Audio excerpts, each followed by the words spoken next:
Bueno, muy buenas noches a todos.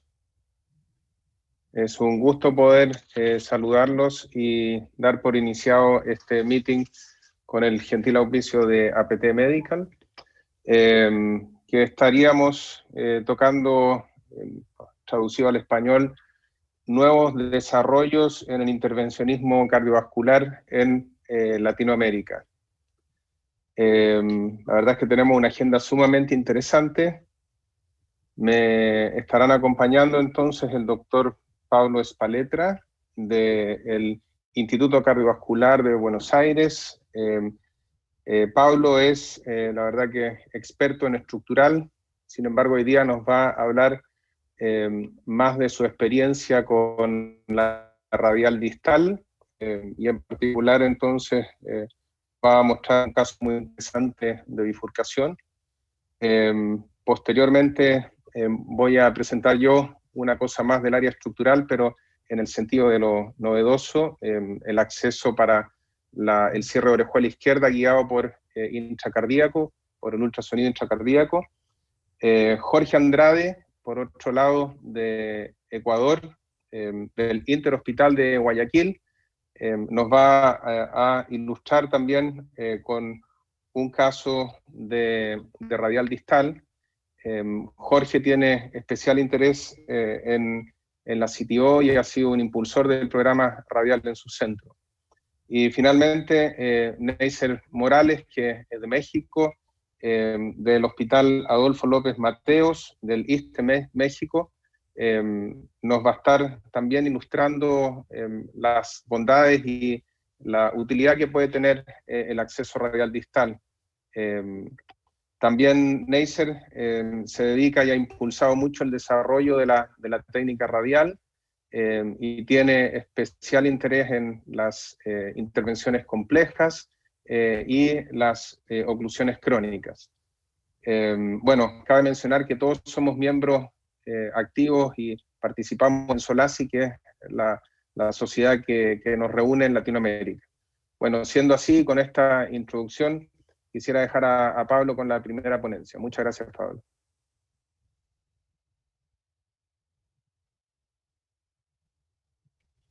Muchas gracias, Gabriel, por la presentación. Gracias a la gente de APT Medical por la invitación. Y bueno, yo les comparto la pantalla. Así empezamos con la primera presentación. Bueno, yo les voy a hablar un poquito les voy a presentar un caso clínico para intentar integrar bifurcaciones de acceso radial. Yo estoy en un centro, el Instituto Cardiovascular, es un centro radialista casi al extremo para nosotros. Tenemos más del 90% global de las angioplastias hechas por acceso radial, y ya hace algunos años que empezamos a trabajar en accesos radial distales. Y bueno, vengo a mostrarles un poquito nuestra experiencia y puntualmente un caso que realizamos por este acceso. Este es un señor de 90 años, hipertenso, dislipémico, ex-tabaquista, que como antecedentes cardiovasculares tiene estenosis aórtica moderada y un aneurisma aorta abdominal. Ingresa en forma programada a nuestro centro para una endoprótesis. Eso lo hacen los cirujanos vasculares, no lo hacemos nosotros. Pero vienen sí evaluados previamente por el servicio de cardiología, por lo tanto venía con test funcionales, etcétera, inicialmente sin isquemia y con buena función ventricular. Se hace la endoprótesis en forma exitosa y 24 horas después de la endoprótesis evoluciona con angina en clase funcional 4 en contexto de hipertensión, que habitualmente se lo atribuimos a eso. A pesar de eso, altas dosis de nitritos para tratar su hipertensión y persistía con trastornos electrocardiográficos. Aquí tiene el electro de ingreso y el electro intradolor, con cambios en el segmento ST de B3 a B4 y supra-ABR. Por lo tanto, decidimos hacer una cine coronaria de urgencia. Y acá nos surge la primera duda, ¿sí? Porque digo, a ver, este es un paciente que tiene 90 años, una endoprótesis recientemente puesta, con un acceso quirúrgico de una de las ingles y con un acceso percutáneo de la otra, que hay que hacerle un cateterismo de urgencia. Entonces, digo, como opciones para el acceso, uno podría ir por un acceso femoral, repunzando, por ejemplo, la arteria que se punzó previamente para la endoprótesis y cruzando por ese medio, radial convencional derecho, radial convencional izquierdo, radial distal derecho, radial distal izquierdo. Nada, aprovechando que tenemos otros expertos acá, me gustaría, si Gabriel estás de acuerdo, escuchar tus opiniones, saber qué acceso harían así a priori en este paciente. Por favor, sí, ¿qué opinan los expertos? Jorge y Neisser, ¿qué opinan? Normalmente en mi caso siempre trabajo por radial convencional derecho. No tengo experiencia con radial distal. He leído opiniones muy varias y no me ha convencido para intentarlo. Izquierdo, cuando estaba en España hicimos un estudio para ver, sé que si irradia menos, a veces un poco más rápido, pero la verdad es que no se me hace muy cómodo trabajar de esa manera. Entonces, siempre voy por radial derecho. Y más en este caso que el paciente tiene un aneurisma y ya fue funcionado recientemente por la femoral.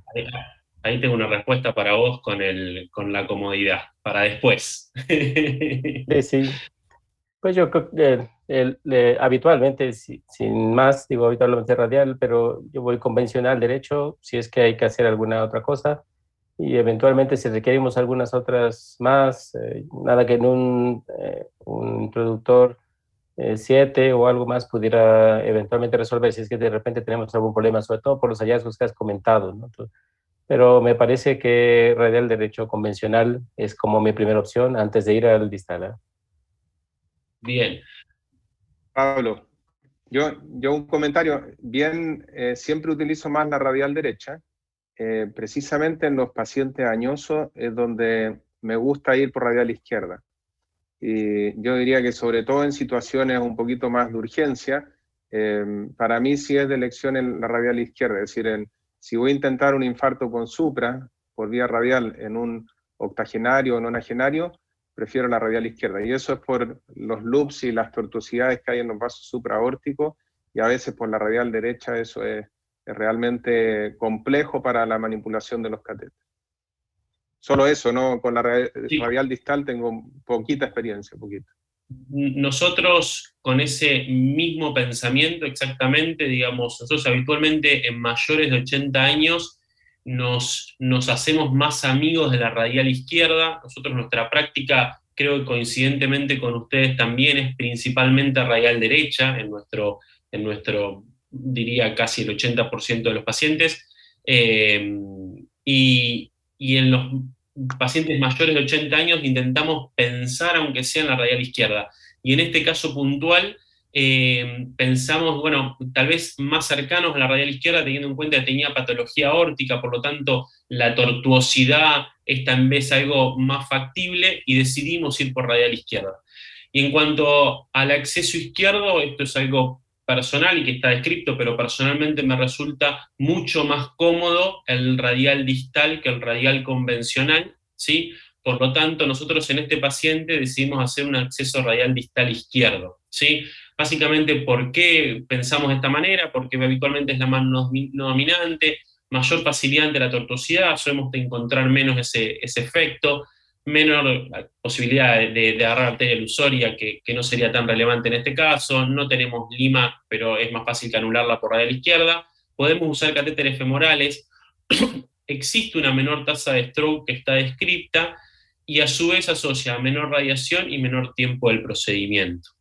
¿Y por qué usar una radial distal? Bueno, por comodidad del operador, eso es algo realmente importante. Uno puede colocar la mano directamente apoyada sobre el abdomen o sobre la ingle del paciente, lo cual facilita mucho y nos da mucho confort para hacer el procedimiento, sobre todo en estos procedimientos que son complejos y largos, que uno prevé que pueden ser complejos y largos, que uno quiere estar cómodo para realizar la angioplastia. El confort del paciente, la hemostasia suele ser rápida, no suele ser más dolorosa que el resto y tiene menor tasa de oclusión radial. Existe dos sitios donde uno puede hacer la punción, una es la tabaquera anatómica, ¿sí? O bien sobre el dorso de la mano a nivel más distal.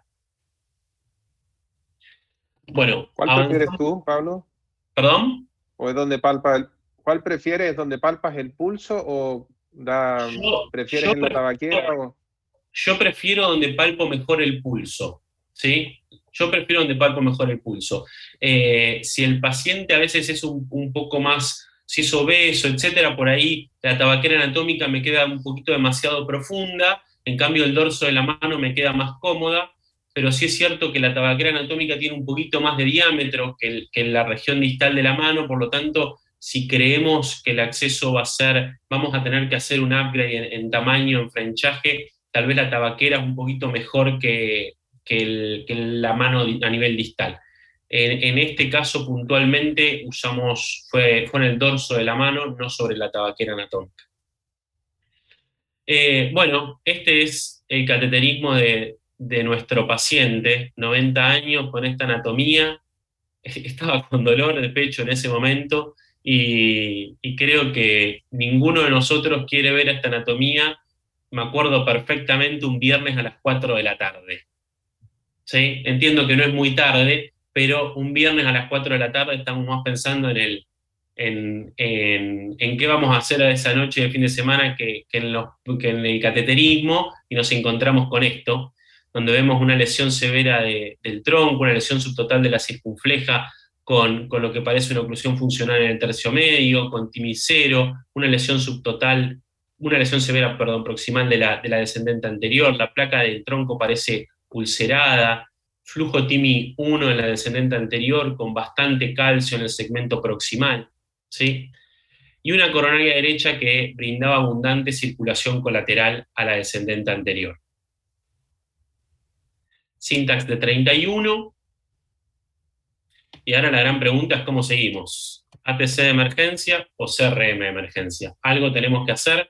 El paciente estaba con dolor y con esa anatomía, cambios en el electrocardiograma. Y bueno, vuelvo a plantear la discusión, a ver qué harían ustedes. Jorge, ¿esa circunfleja crees que es aguda? ¿Es el vaso culpable? Que no se ve tal vez supradesnivel al electro, pero ¿será la circunfleja la aguda o esto es más por demanda en un paciente que está con esa anatomía estable y una crisis hipertensiva severa? Yo creería que más por demanda en este caso, por la hipoperfusión hacia la circunfleja.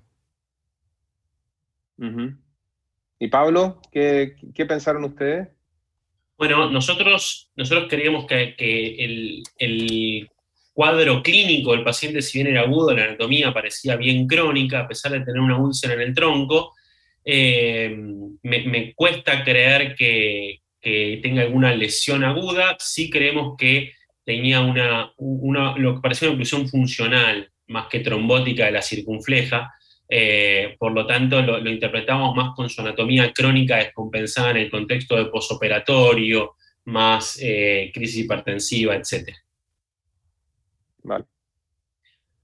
¿Alguno de ustedes tres piensa que el paciente es quirúrgico o avanzarían con angioplastia directamente? Yo ese creo paciente que hay que resolverlo. sí, ya, yo creo que Adelante, Neise. creo que independientemente del escenario, que es lo que decía, que los datos que mostrabas del electro pues sugerían que podía haber un escenario mucho más complejo. Pues bueno, justo también comentar un poquito, ¿no? Del acceso radial, pues siempre ir, tratar de ver que vayamos con un acceso un poquito más grande, un catéter un poquito más grande, sobre todo tomando en cuenta esta anatomía, ¿no? Y la posibilidad, digo, si es que él la tiene disponibilidad en sala, incluso de hacer rota, sobre todo por esta calcificación que comentas ahí, que es importante. Entonces, un catéter grande siempre ayuda en este escenario. Yo creo que, como han comentado, este es un caso para angioplastía. Digo, independientemente de que todos aquí tengamos esa parte, pues vaya, no haya ningún cirujano que pueda opinar lo contrario.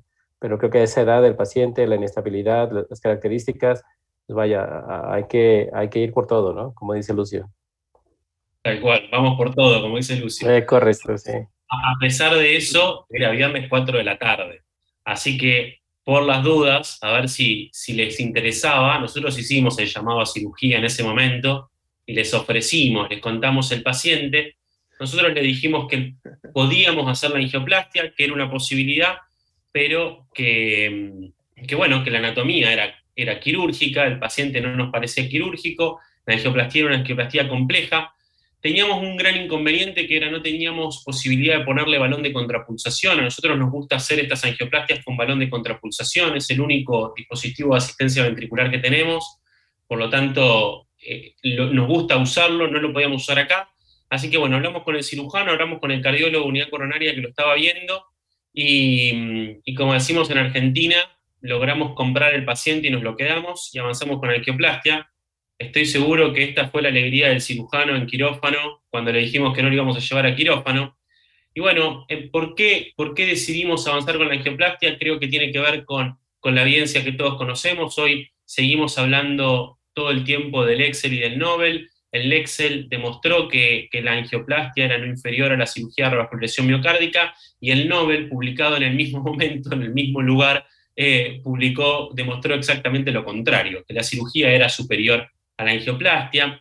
Esto tiene que ver principalmente con la tasa de necesidad de nueva revascularización. Vemos que mortalidad no hubo cambios, ya sea en mortalidad como mortalidad cardiovascular, no fue significativamente distinta en ninguno de los dos estudios, ¿sí? Sin embargo, la gran diferencia la vemos puntualmente en tasa de revascularización, lo cual es esperable, ¿sí? Y a expensas de esto, me gusta hacer el comentario que tiene un slide muy lindo, Greg Stone, donde él hizo un trabajo, no sé si es del trabajo en realidad, sobre qué es lo que prefieren los pacientes, y la verdad que los pacientes no les importa la necesidad de volver a la sala de hemodinamia y tener una nueva revascularización siempre y cuando tengan la misma mortalidad, la misma tasa de ACV o de sangrado. Este metaanálisis de Jacopo es realmente interesante, donde junta el Excel, el Nobel, el PRICOMBAT, el CINTA, estos estudios que principalmente hablaron de tronco, de los cuales nosotros tanto hablamos también, donde muestra que no hay diferencia en el evento combinado muerte, infarto y ACV, y la diferencia está dada por la necesidad de nueva revascularización. En este contexto, 90 años, etcétera, creo que no es un problema para nosotros nueva revascularización.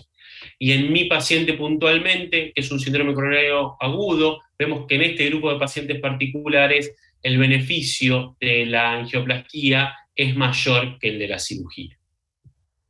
Ahora, tenemos acceso radial distal izquierdo. Nosotros fuimos para el diagnóstico con un Safe French, hicimos ese diagnóstico y vamos a avanzar con angioplastia. ¿Qué sugerencia? ¿Cambiar el acceso? ¿Sí a radial convencional? ¿Sí a humeral? ¿Sí a femoral? Neisser. Yo me quedaría con el acceso y un poquito de ver ahí el introductor que haya seleccionado para el radial distal. Nosotros particularmente en experiencia, cuando en algunos casos de esto, vaya como este, que hay que hacer un poquito más de soporte, de tronco, varias guías, quizá balón o posiblemente la posibilidad de rota, solemos ir con un introductor Slender cuando tenemos disponibilidad, y cuando no tenemos disponibilidad incluso hacemos un sheetless 7 French, 8 French, incluso para radial distal hemos intentado 7 French casi como convencional cuando no tenemos esta opción y demás, o cuando no tenemos un catéter que poder hacerlo, ¿no?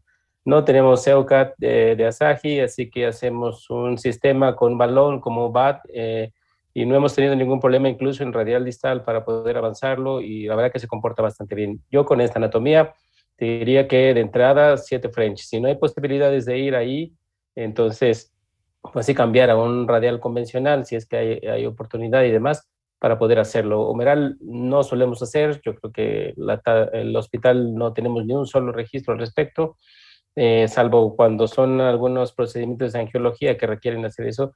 Y femoral, pues bueno, siempre está ahí, pero bueno, como has comentado al principio, ¿no? Si tenemos radial distal, luego convencional y luego radial distal del otro lado y convencional del otro lado, pues como que tenemos tres opciones antes de poder intentar hacer el cambio femoral, sobre todo en un paciente de 80 años con un aneurisma, con la posibilidad de que la femoral tenga calcificaciones y que los sistemas que vayamos a utilizar ahí nos den problemas justo por sangrado de hematoma o demás, ¿no? O los sistemas de cierre pues puedan fallar también tomando en cuenta ese aspecto.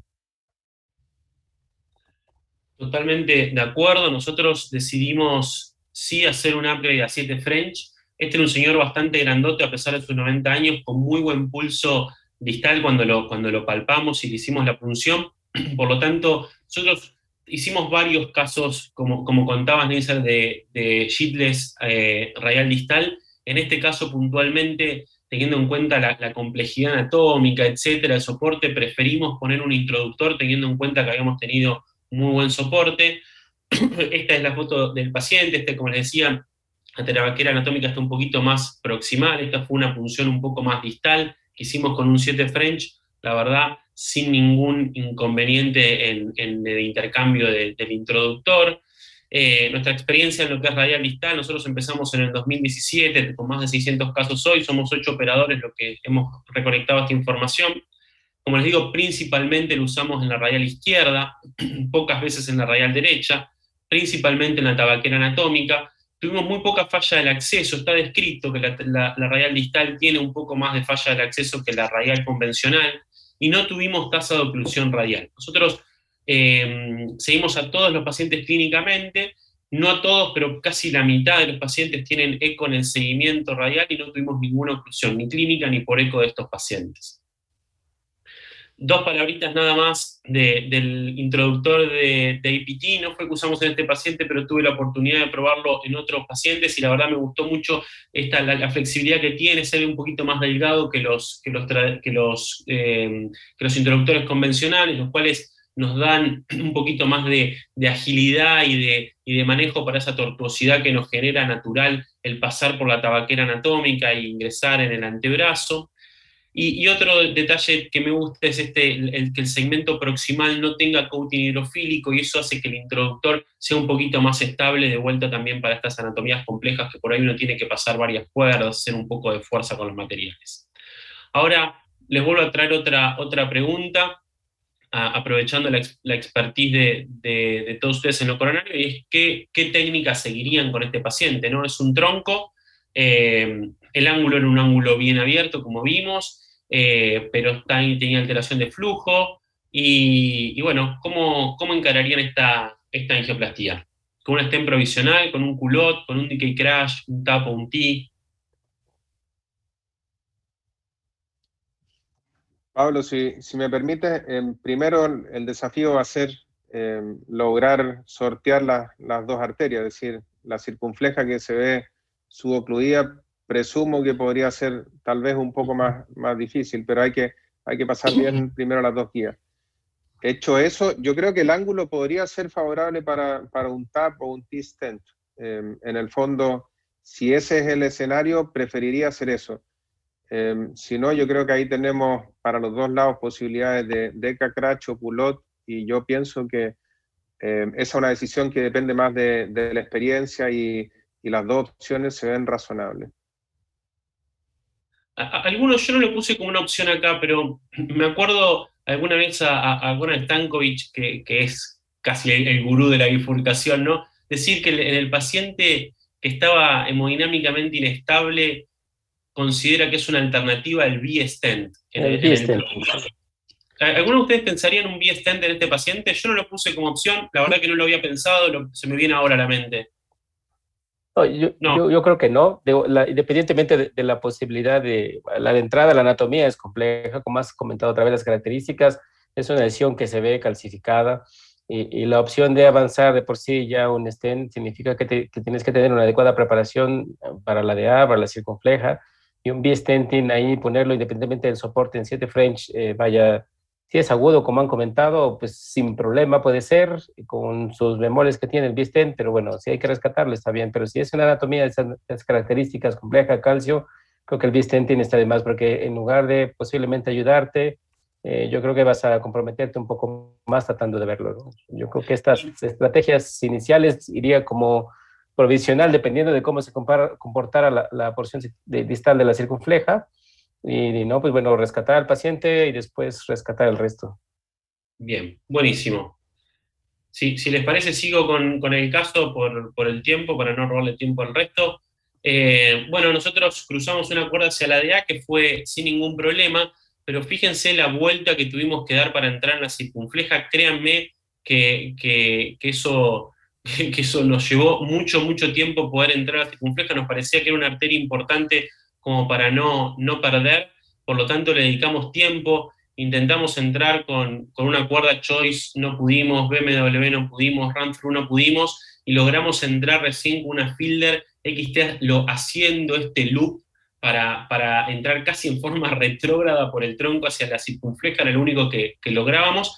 Ese mismo loop lo habíamos podido hacer con la choice, sin embargo no podíamos avanzarla claramente, y por eso fuimos con la Fielder, y con esa pudimos sí acceder bien distal a a la arteria circunfleja. Posterior a eso hicimos dilataciones secuenciales con 1.5, 2.0 y 3.0 desde el tronco hacia la circunfleja.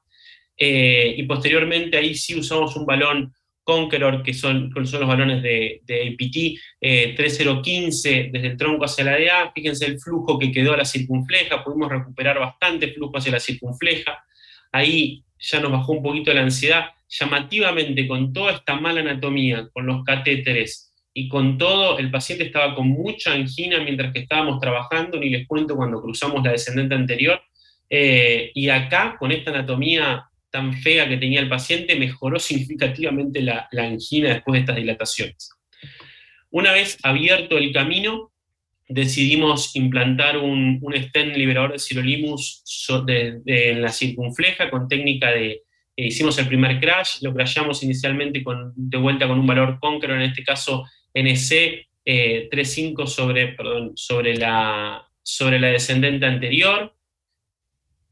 Posteriormente a eso recruzamos, ¿sí? con una cuerda BMW que no tuvimos ningún inconveniente. Lo importante de recruzar estas lesiones bien por el centro de los strats crayados, ¿sí? Porque si nosotros cruzamos muy distal, juntamos mucho metal por debajo, por arriba, podemos llevar mucho metal hacia el tronco, podemos dejar parte del ostium descubierto. El por qué a pesar de este caso decidimos ir con DK Crash y no con T, fue por una cuestión de seguridad durante la angioplastia y resultado después de los balones. La verdad que la arteria nos pareció que había quedado bastante mal solamente con el balón, y teniendo en cuenta la necesidad de cubrir el ostium, preferimos ir con un DK Crash. Hicimos nuestro primer kissing una vez implantado el stent de la circunfleja, de vuelta con el balón Conqueror. Me gustaría mostrarles la característica de esta punta esférica que tiene el balón, que es bastante, llamativamente, bastante amigable para cruzar el strat. También pensé que iba a generarme más resistencia, y sin embargo permite que la distribución de la fuerza del impacto del balón cruce mejor, y la verdad que cruzó muy bien. Hicimos el primer kissing con un balón 3.0 hacia la circunfleja y 3.5 hacia la descendente anterior, y posterior a eso nos encontramos con esto. Perdón que se me salió la presentación. Ya volvemos.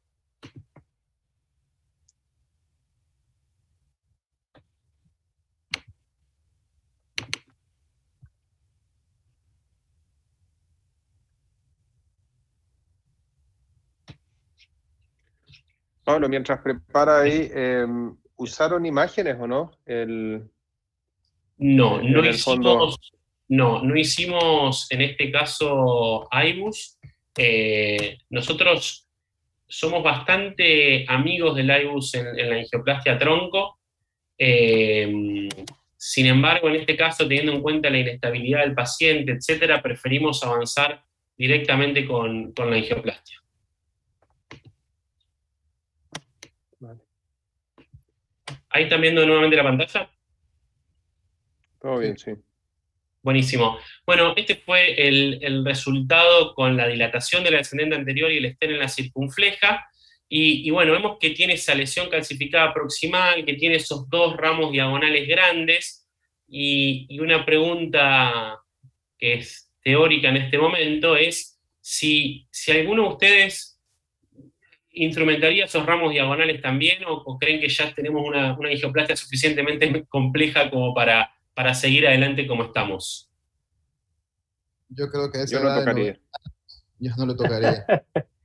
Definitivamente, ¿no? Pensamos lo mismo nosotros. Entiendo que son dos ramos importantes, pero nos parecía, en lo personal creía que no iban a ocluirse, y me parecía que ya estábamos bastante, con un escenario bastante complejo como para avanzar en esos ramos.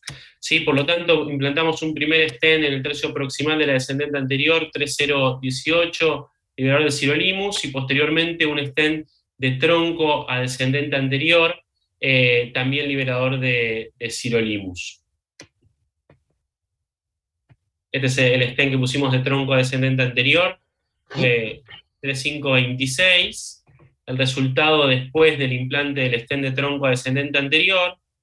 Posterior a eso, recruzamos hacia el ramo, hacia la circunfleja, dilatamos inicialmente con un baloncito 1,5, pusimos un 3,5 en la descendente anterior, y finalmente hicimos un kissing balloon con un balón, 2 balones Conqueror NC, 3,0 hacia la circunfleja, 3,5 hacia la descendente anterior. Y finalmente terminamos con un pot, con un también balón Conqueror 4,015, ¿sí? Y este es el resultado final de la angioplastia. Nos quedó una lesión distal de la circunfleja que nos pareció que ya era suficiente. Ya habían pasado un par de horas desde esas 4 de la tarde que empezamos a hacer la angioplastia y decidimos dar por finalizado el procedimiento. Hoy el paciente tiene 2 años de seguimiento, es un paciente que desde entonces sigo y está asintomático, una clase funcional bajita porque es un viejito de 90 años, vascular periférico que no se mueve mucho, pero no tiene ni disnea ni angina, y no tuvo necesidad de nuevas reintervenciones, a pesar que viene seguido con test funcionales. 2 palabras, no los voy a aburrir. Pensar que existen distintas técnicas para el tratamiento de la bifurcación, saber que todas ellas tienen sus pros y sus contras. Uno tiene que estar bien familiarizado con alguna de ellas para poder trabajar cómodo. Saber que cuanto uno más stent se agrega, mayor metal hay en la arteria, y eso no es bueno, pero también saber que cuando uno hace provisional también puede generar aumento de shear stress a nivel ostial del ramo marginal, y eso también puede generar en algunos casos aumento de la tasa de restenosis a ese nivel. En cuanto a el decay crash en tronco, sabemos que es una mejor técnica, demostró beneficios significativos versus el culot, que era la técnica que usábamos antiguamente para el tronco puntualmente, y esto a expensas de disminución del compuesto de MACE, principalmente por una reducción significativa de infarto, de TLR, TBR, y una significativa y muy grande reducción de la stent trombosis. En nuestra experiencia, nosotros hemos trabajado en un programa de Complex PCI que lidera Lucio Padilla, y de la mano de las oclusiones totales crónicas hemos aumentado todas las angioplastias de Complex, y de esta mano también el tronco, donde vemos que tuvimos alrededor de 400 pacientes tratados en nuestra base, con una edad media de 70 años, 80% hombres, 20% diabéticos, 10% con enfermedad vascular severa. ¿Y por qué remarqué esto? Porque en estos pacientes es frecuente que el acceso femoral no sea una buena alternativa, y podemos ver que por acceso radial, ya sea radial y distal izquierdo incluso, es una buena alternativa para el tratamiento de estos pacientes. Llamativamente tenemos una distribución homogénea del syntax, 30% aproximadamente en cada grupo, con un 40% de IBUS. Es bajo para lo que nos gustaría, pero bueno, siempre tenemos el limitante de la autorización. Nosotros, como les digo, somos muy amigos, pero bueno, en algunos casos no podemos usarlo.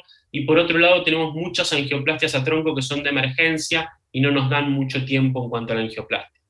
Resultados: con más de 600 días de seguimiento de mediana, tenemos 13% de mortalidad para una esperada, según nuestro syntax, de casi 20%. Nos parece bastante buena, y si a esto le sacamos los pacientes que se hicieron de urgencia, se reduce la mortalidad casi a la mitad, 6% de infarto, lo cual también se asimila a las bases más importantes, y una tasa de stent trombosis bien bajita, ¿sí? Intentamos evaluar predictores de muerte o infarto en este grupo de pacientes, y vimos que lo mismo que vieron los demás, mayores de 70 años, diabéticos, syntax mayor a 32 y procedimiento de urgencia fueron nuestros predictores de muerte e infarto. Así que, bueno, eso era lo que yo tenía para mostrarles. Agradezco su atención, agradezco a la gente de APT Medical que me dé la oportunidad de charlar con ustedes. Y bueno, creo que me pasé un poquito de tiempo, así que algún comentario, y agradezco también a sus comentarios durante el caso. Buenísimo, Pablo. Pienso que dejemos para el final, si nos queda un poquito de tiempo extra, para que todos puedan adelantar sus presentaciones. Voy yo con la mía.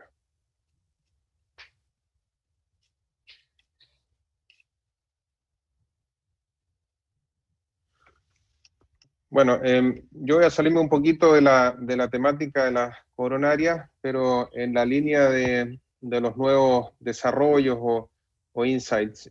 Voy a comentarle un poquito la experiencia nuestra con el Left Atrial Appendage Closure, en este caso guiado por eco guiado con el intracardíaco. Las principales ventajas que permite, digamos, esta técnica, se obtienen imágenes comparables al transesofágico, pero nos permiten trabajar de manera independiente y no depender del soporte de eco, y por otro lado el soporte de anestesia, lo que realmente se agradece. La verdad es que eso nos permite hacer este tipo de procedimiento de una manera mucho más rápida e independiente, y lo otro es que al no requerir anestesia, sino que una sedación relativamente suave, también se reducen los riesgos relacionados a ello. Perdón que esto está avanzando solo. Las desventajas, naturalmente, que son el costo y los riesgos también relacionados a la manipulación del catéter. Y lo otro es que el ICE entrega usualmente imágenes bidimensionales, aunque últimamente están disponibles los ICE también y en desarrollo los tridimensionales. Bueno, nosotros usamos el AcuSon, el AcuNav. La verdad es que el sistema actualmente opera por 8 French y nos permite obtener imágenes de excelente calidad, y les voy a mostrar cómo hoy día ya disponemos de una plataforma en 3D. Naturalmente es que esto significa una dedicación y un entrenamiento especial para habituarse a la manipulación del catéter. Hay una curva de aprendizaje que es importante, pero una vez logrado eso, la verdad es que los procedimientos guiados por este tipo de imágenes se vuelven realmente agradables. Esta es una experiencia nuestra de utilizar la técnica de una punción transeptal única para guiar entonces el cierre de la orejuela izquierda. Aquí les pongo algunos ejemplos.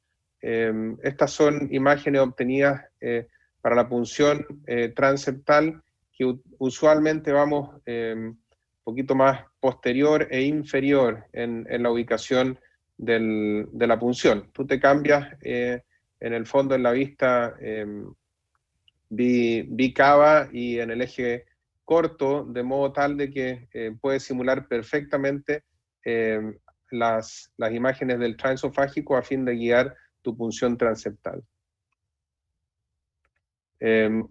Lo que nosotros describimos particularmente es cómo realizar esta técnica una vez que lograste la punción y ubicas tu cuerda rígida en la vena pulmonar superior izquierda. Entonces hacemos una dilatación bastante, en el fondo, generosa del septum interauricular con el dilatador del sistema Amulet, y una vez que ya hicimos eso, nos posicionamos en una vista AP y logramos alinear perfectamente el catéter, y luego en una izquierda de 30 grados nos posicionamos de forma tal de lograr también ese alineamiento. Y logrado eso, entonces intentamos avanzar en la misma trayectoria que dibuja la guía. Ya puede ser en izquierda o en AP, usualmente en AP. Este es un caso en el cual les muestro cómo negociando, y que es un poco las características de esta técnica, en un paciente con un TAVI previo, se logró el paso sin mayor dificultad. Estos son el tipo de imágenes que se puede lograr por ICE cuando se desproyectan bien el Marshall y logramos, por tanto, una visión abierta de la auriculilla. Y esta es una imagen angiográfica, y en el fondo tratamos de encontrar imágenes bastante similares en cuanto a la visión y al máximo de apertura, a fin de lograr las mayores dimensiones y ojalá comparable. La angiografía usualmente subdimensiona un poquito las imágenes que estamos obteniendo por ICE. Naturalmente que basamos nuestras mediciones en el ICE, y como les voy mostrando el delivery, tú realmente lo puedes ir siguiendo paso a paso en el ICE. Este es un caso en el cual ya hemos liberado el lóbulo y el disco. Y les muestro algunos otros ejemplos. Vean ustedes aquí cómo en el mismo paciente se libera el lóbulo. Lentamente vamos a la liberación del disco, y vean ustedes cómo la misma secuencia de imágenes van siendo guiadas por el ICE. Con este resultado final que para nosotros fue del todo satisfactorio en términos de los criterios de implante del Amulet. Vean cómo detalles como este pueden ser visualizados en el ICE.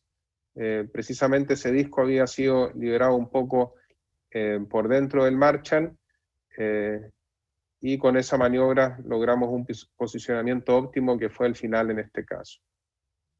En esta serie, que no son muchos, pero que fue la que publicamos en relación a esta técnica de punción transeptal única, una edad promedio de 74 años, fueron un poquito más de hombres, en fin, los factores de riesgo típicos, una importante parte de esta población tenía un stroke o un TIA previo, y el CHATS 2 fue de casi 4 y un HAS-BLED de 3.5, que tiene que ver con el tipo de población que tratamos, usualmente con una contraindicación o alto riesgo de sangramiento. Vean ustedes, la indicación fue un sangramiento previo con anticoagulante en un 50%, poca compliance, y esta es una interesante en la ruralidad. Ocurrió casi en un 20% de los pacientes cuando en el fondo no hay posibilidad de llevar un tratamiento anticoagulante de manera segura por razones más bien geográficas y sociales. Y el stroke pese a anticoagulación en un 13,6%. Complicaciones intraprocedimiento no tuvimos mayores, solamente una complicación vascular que fue catalogada como no severa. No tuvimos ninguna muerte, ningún stroke, ningún sangramiento mayor.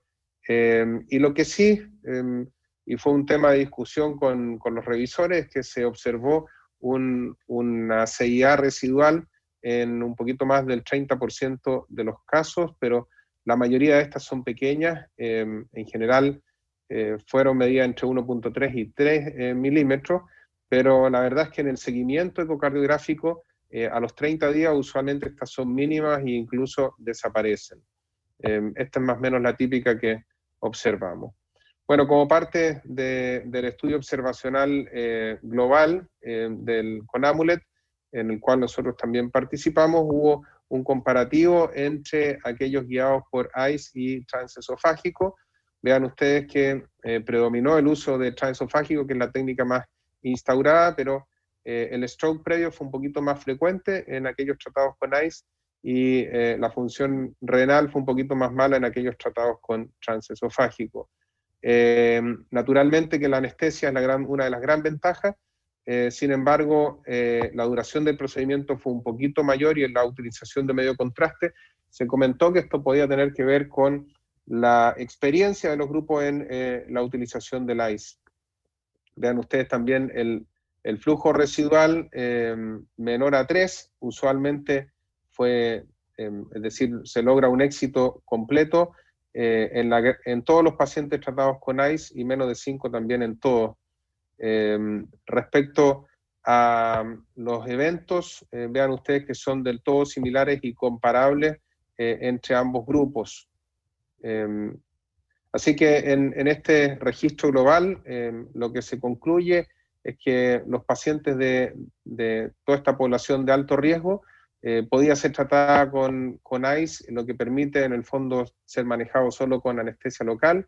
Los eventos clínicos son comparables, y lo que sí es que hubo una utilización un poquito mayor de medio de contraste. Les paso ahora a mostrar algunas de las imágenes que nosotros ya hemos obtenido. Esto fue un caso de demo que logramos hacer, en el cual utilizamos el 3D. Todavía la tecnología creo que le falta, es decir, fue bastante demoroso, pero naturalmente pudimos obtener imágenes bonitas. Y en el fondo, yo lo que asimilo esto es precisamente a la posibilidad de hacer fusión. Esto naturalmente es con un transesofágico, pero nosotros hemos utilizado también los sistemas de fusión para guiar el implante de oclusores de orejuela, y claro, eventualmente la posibilidad de utilizar 3D integrado a la angiografía con ICE abre posibilidades para el futuro que la verdad me parecen pueden ser de gran interés. Este fue un caso cerrado con la guía del sistema de fusión de Siemens. Bueno, y en conclusión, a mi parecer, entonces, el cierre guiado por ICE es factible y seguro. El ICE mejora también, permite imágenes de gran calidad, simplificado por la técnica de la punción transeptal única, y permite además un procedimiento bastante sencillo, en el sentido de estar facilitado sin la necesidad de una sedación profunda o anestesia. Eso es, muchas gracias. No sé si pasamos un poquito a algunas preguntas de parte de ustedes para compartir esta experiencia con ustedes. Gabriel, buenísima la información. Te había escuchado en alguna oportunidad hablar de ICE y orejuela. Te hago una pregunta, ¿experiencia en algún otro dispositivo también guiado por ICE, de cierre de orejuela? O sea, lo que hacemos nosotros estándar y que es lo más común es el foramen oval permeable. Eso hoy por hoy... Para otro tipo de oclusor. Sí, algún otro dispositivo. Sí, el único otro que tenemos, bueno, en Chile hay otros, pero yo solamente he hecho Watchman y hemos hecho algunos casos con Watchman sin problema también. Es lo mismo. Es decir, la vaina de liberación y utilizando el dilatador del septum de manera generosa te permite hacer lo mismo. Sí, sin problema. La CIA residual entiendo que no es un problema, digamos, hay varios trabajos de CIA residual post-valve-in-valve mitral, que es bastante más grande que la suma incluso del ICE más la vaina de acceso para la orejuela, que al año la mayoría están cerradas, por lo tanto eso no me llama la atención, y la verdad que me encanta tu trabajo en cuanto a ICE. Nosotros tenemos una experiencia, yo en particular de orejuela, principalmente con Watchman, y no tengo experiencia en ICE, en orejuela, y es algo que tengo como pendiente, digamos, algo que me atrae mucho y creo que debería ser, creo que en algún momento va a ser el standard of care en la orejuela, digamos, ¿no? Sí, nosotros estamos bien interesados precisamente estábamos intentando montar unos workshops, porque la verdad es que el ICE seguramente como una forma de entrenarse va a requerir ir pasando por etapas en la dinámica de trabajo. Naturalmente que lo primero es el foramen oval, es decir, lo que hay que habituarse a utilizar el ICE es al lado derecho, y en la medida que uno obtiene independencia y se siente seguro en FOB, luego en algunas CIA y luego que sea tu estándar para FOB y CIA, creo que puede ser el punto para empezar a utilizarlo al lado izquierdo. Pienso que en el fondo hay que trabajar así. Nos encanta la idea de armar workshop. Uno puede eventualmente trabajar esto con simuladores también, y es una de las áreas en la cual, en el fondo, el permitir que un segundo operador que está visitante pueda poner manos en un dispositivo de imagen, que en el fondo va a estar aportando al procedimiento, no realizando el procedimiento, está buenísimo, es decir, como una manera de aprendizaje. Así lo veo un poco, y ojalá que una vez que el asunto de la pandemia pase, a ver si podemos iniciar un programa más formal de entrenamiento en el AES. Te estaremos molestando entonces. Nosotros en foramen oval y ya lo usamos, pero no en orejuela. Así que te estaremos molestando entonces. Te agradezco por la información. Pues nada, yo solo comentar, sí. Excelente trabajo, Manuel. Bueno, Gabriel, perdón, ya te había dicho que antes hemos seguido parte del trabajo justo en estructural. Y bueno, de esto yo quisiera preguntar nada más, este grupo que describiste un poquito más de stroke en la técnica, ¿la debes tú, o tú consideras que haya que poder impactar en algo en eso, con quizá mejorar la anticoagulación, o es un aspecto, vaya, ¿a qué relación has puesto que haya un incremento mayor de stroke respecto a la técnica convencional, ¿no?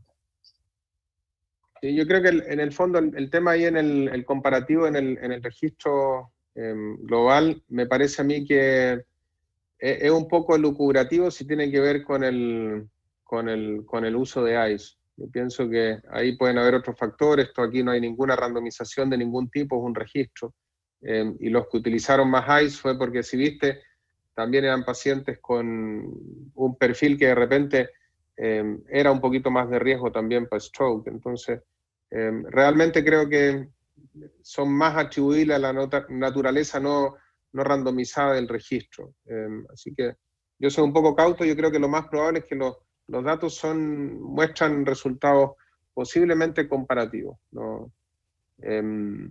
Yo tiendo a pensar así, pero habrá que ver, naturalmente, que a lo mejor hacer un randomizado puede ser una opción para dilucidar estas dudas en el futuro. Gabriel, aprovecho para hacerte una consulta más respecto a la población. Vi que era alrededor del 15%, si no me equivoco, de pacientes que habían tenido una CV intraanticoagulación, ¿no? En la indicación de cierre. Sí, como 13 puntos algo así. Sí, 13 puntos. Yo estoy convencido que esos pacientes son potenciales beneficiarios de la práctica. Sin embargo, me encuentro a menudo con la pared de los clínicos donde dicen, bueno, esto no tiene evidencia en este grupo de pacientes. ¿Cuál es el argumento que vos usás para indicarle la práctica en ese grupo de pacientes? O sea, mira, entendiendo lo que tú comentas es que, bueno, nosotros tuvimos en ese escenario, o sea, en la selección que hacíamos para el registro, la mayoría de esos pacientes estaban en el registro global, esa era una de las indicaciones aceptadas, más allá de que sea o no criticable. Pero a lo que se entiende es que en el fondo el paciente, llevando una terapia anticoagulante bien llevada, no se refiere al paciente subtratado porque ese cae en la categoría de mala adherencia o subtratamiento.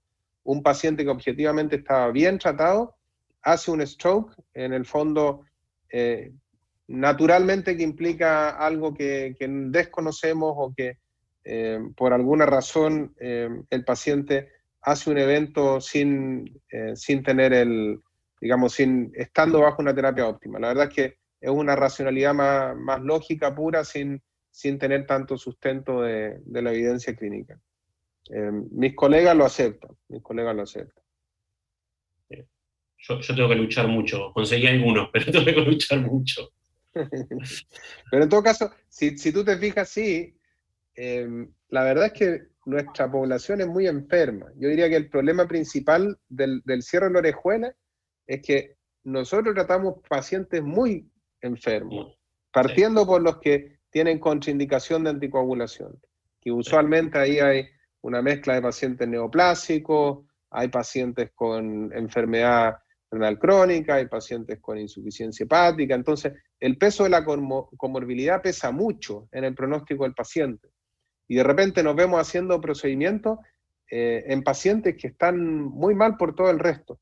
Entonces, yo creo que uno de los grandes problemas hoy por hoy, en la práctica nuestra, es que tratamos esos enfermos muy graves cuando pienso que aquellos que se pueden beneficiar más son precisamente pacientes no tan graves, donde el procedimiento por lo demás resulta ser más sencillo y menos mórbido también.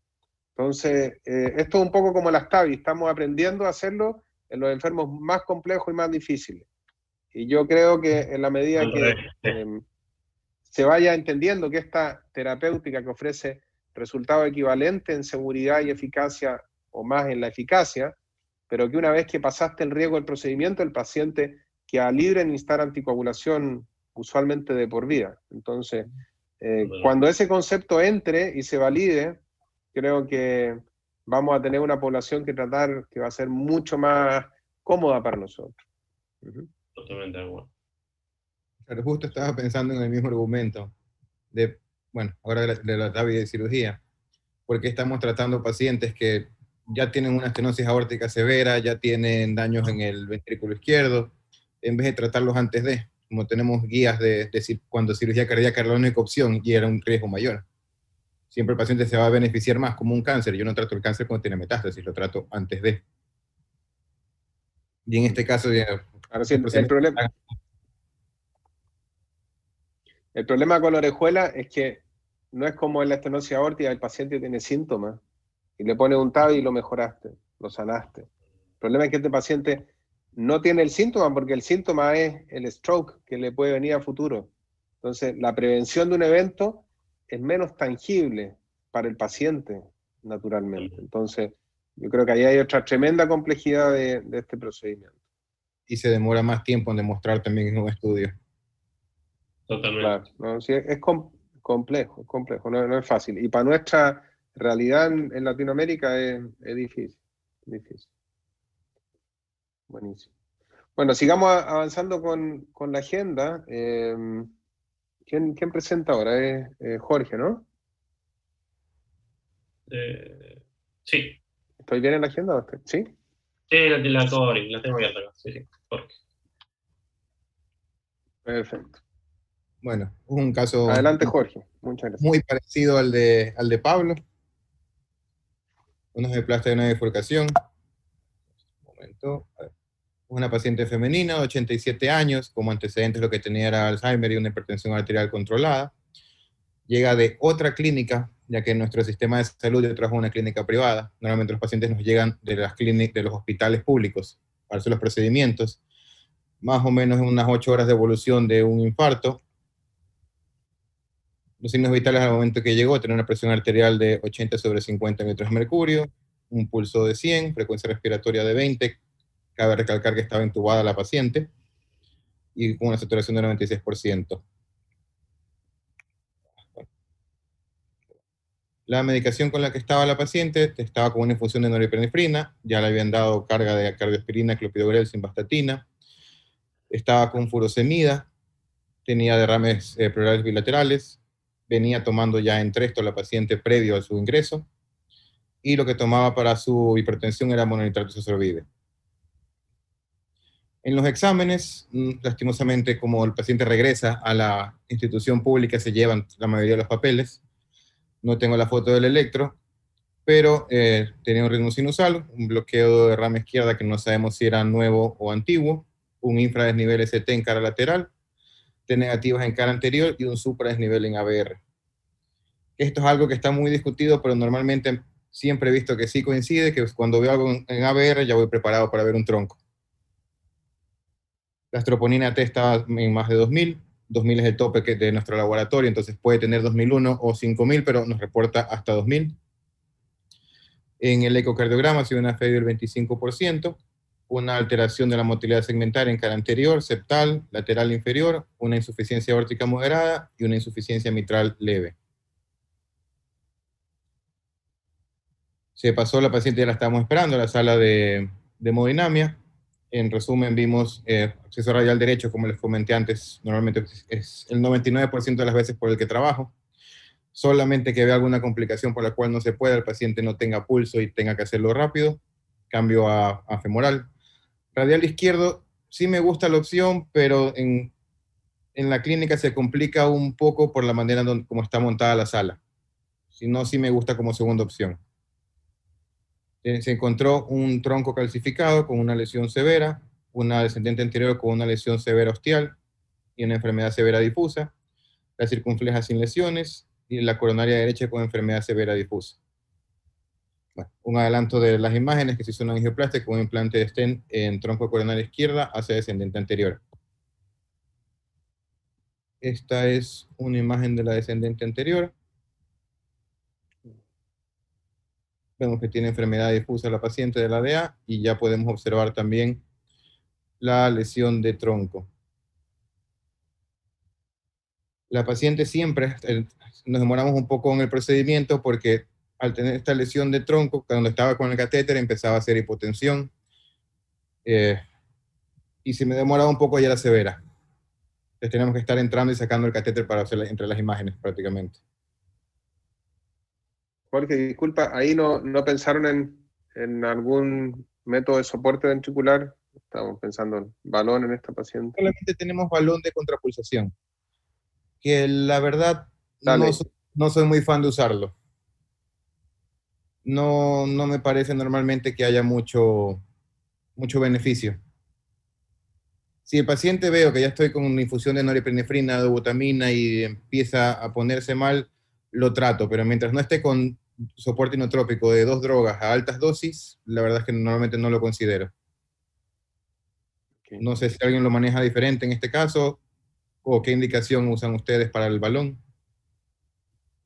Yo soy bastante amigo del balón, la verdad. A mí es un dispositivo que me gusta, entiendo que no tiene la evidencia suficiente en el shock cardiogénico y creo que la poca evidencia y análisis que tiene lo tiene en el implante precoz en la angioplastia de alto riesgo. Por eso yo soy más partidario de usarlo precozmente, por ejemplo, como les contaba en mi caso, y creo de vuelta en que con una anatomía tan compleja que incluso no te dejaba ni siquiera hacer el diagnóstico por la inestabilidad hemodinámica, en lo personal me siento más cómodo poniendo balón. Este no sería el caso porque tiene 87 años, pero nosotros tenemos también ECMO como soporte ventricular y nos acercamos al uso de balón precoz porque usamos ECMO con balón. Entonces, si el paciente entra a la sala con inotrópicos, si vemos esta anatomía, incluso si entra sin inotrópicos, pero vemos una anatomía así muy compleja, tiene ya 25% de fracción de eyección, en lo personal yo le hubiese puesto un balón de contrapulsación y en lo personal yo hubiese empezado con el balón. No sé si lo primero, pero lo segundo que hubiese hecho hubiese puesto poner el balón de contrapulsación. O sea, en este caso, si no entrabas con el balón, una vez al ver las lesiones, ponías el Sí, balón antes del procedimiento. Sí, yo creo que los comentarios están bien de acuerdo, ¿no? Una vez viendo la anatomía y sobre todo las características que te ha dado problemas para ir, para canular, incluso para hacer el diagnóstico, pues bueno, ¿por qué no el diagnóstico? También hacer alguna técnica que te evite tener una canulación profunda, ¿no? No sé, un cepal ahí, de tal manera que puedas verlo un poquito mejor, pero como has dicho, ¿no? Una vez viendo quizá esta primera angiografía, pues sí, buscar las opciones que puedas tener para tratar de disminuir la posibilidad de otras complicaciones en la sala, ¿no? Independientemente de que ya tengas norepinefrina, dobutamina, dosis altas y que de repente pienses en el balón, creo que es un momento muy tardío. Creo que, como han comentado, de entrada si ves esto y si tienes la posibilidad, porque luego a veces en pacientes de esta edad hay lesiones muy calcificadas, tortuosas, que no permiten tener una asistencia ventricular adecuada, con balón, como han dicho, con toda la evidencia que, bueno, que está ahí, finalmente, que conocemos bien. Creo que viéndolo, balón inicial y después seguir y después ver lo demás, ¿no? Me parece que también estoy de acuerdo en ese aspecto. La verdad Nosotros que hacemos igual. Sí. hay otro médico que trabaja conmigo que lo usa más, pero donde yo me formé en España eran muy, como hablaban, para el reembolso, si algo no tenía mucha evidencia, no se lo podía usar. Entonces, balón no es algo que aprendí a usar de rutina. Después también soy un poco reacio normalmente a ponerlo, ya lo necesite. Digamos que este tipo de presentación y anatomía en Estados Unidos no es mucha discusión para poner un Impella. Es decir, este es un caso como estándar para un Impella. De modo que teniendo lo que tenemos acá, que es el balón, para mí sería el estándar viendo esta anatomía y el paciente que está enfrentando. Naturalmente hay que ver cómo están la femoral y la ilíaca. A lo mejor esta paciente tampoco tiene mucho acceso y ahí tal vez no tienes tanta opción.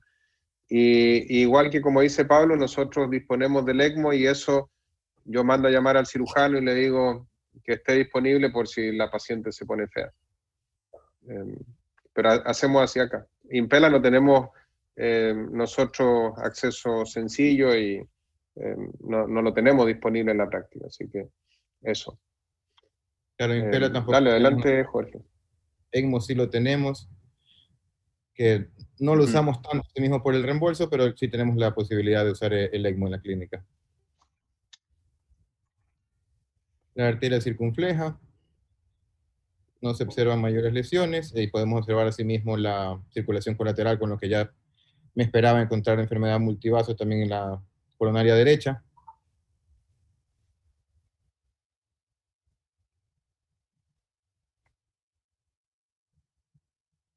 Podemos observar la lesión del tronco.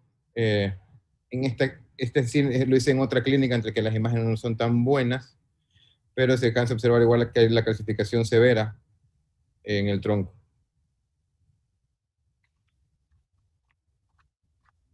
En ese momento estaba pensando, así como presentó antes Pablo en el caso, cambiar a femoral o seguir por radial. Al no tener ninguna lesión en circunfleja, me incliné más por seguir en radial y ya me he arrepentido antes de haber cambiado a femoral porque me ha tocado cambiar a femoral y tener unas tortuosidades terribles que ha estado peor que la radial. O mucha calcificación severa, como estaban mencionando antes.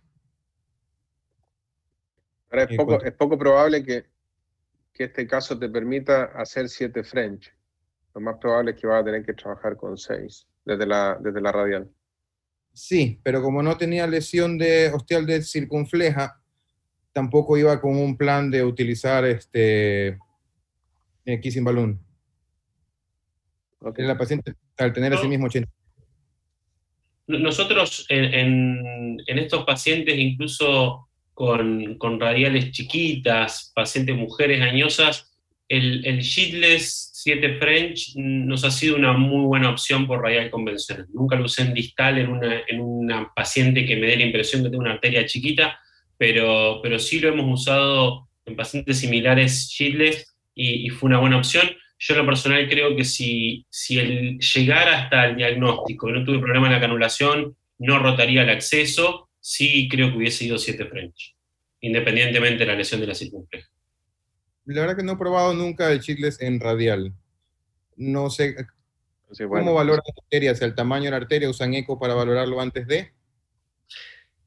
No, en lo personal tiene que ver con la impresión clínica de la paciente y cómo fue el catéter 6 French, cómo fue el introductor 6 French. Si me da la impresión que la arteria clínicamente no me va a dar para un 7 French, uso JIT. O el Slender que mencionaban antes me parece también una excelente opción. Sí, lo acordar ahí un poquito que tenemos de resistencia a usar un catéter como este, 7 French por radial, es que usamos de forma hasta, segura 5 o 6 French, que prácticamente el diámetro externo que tiene es mayor que el 7 French, ¿no? El catéter yendo sheetless.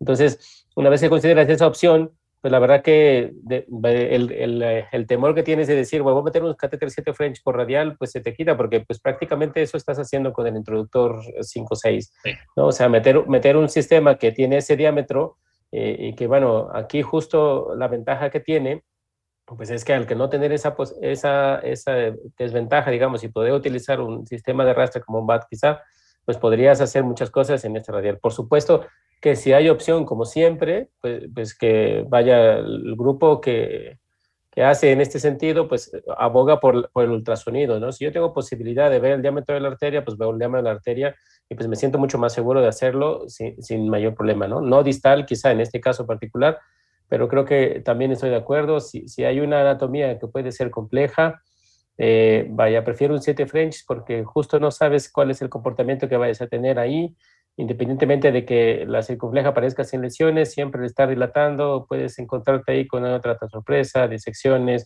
el calcio que no dilata, etcétera, otras cosas que como creo han comentado, es mejor estar prevenido e ir con todo, a andar ahí cambiando y haciendo algunas otras cosas que de repente pueden complicarte más el caso. Me queda claro que hay experiencia para poder resolver muchas otras cosas, pero en lo particular, en la medida que hacemos más cosas, más complejas, y de repente tenemos ahí, preferimos ir seguros en algunos casos y es trabajar más cómodamente y tener otras opciones en el lapso en el que se presente la complicación, tener que resolverlo de alguna otra forma. Resolverlo antes de tiempo. Adelante, Jorge, sigamos para que podamos ver cómo te fue.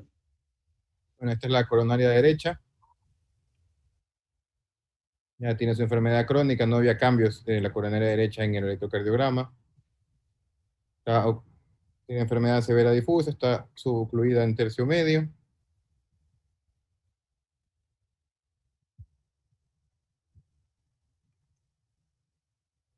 En este caso, como les comenté, fuimos por 6 French, de todas maneras.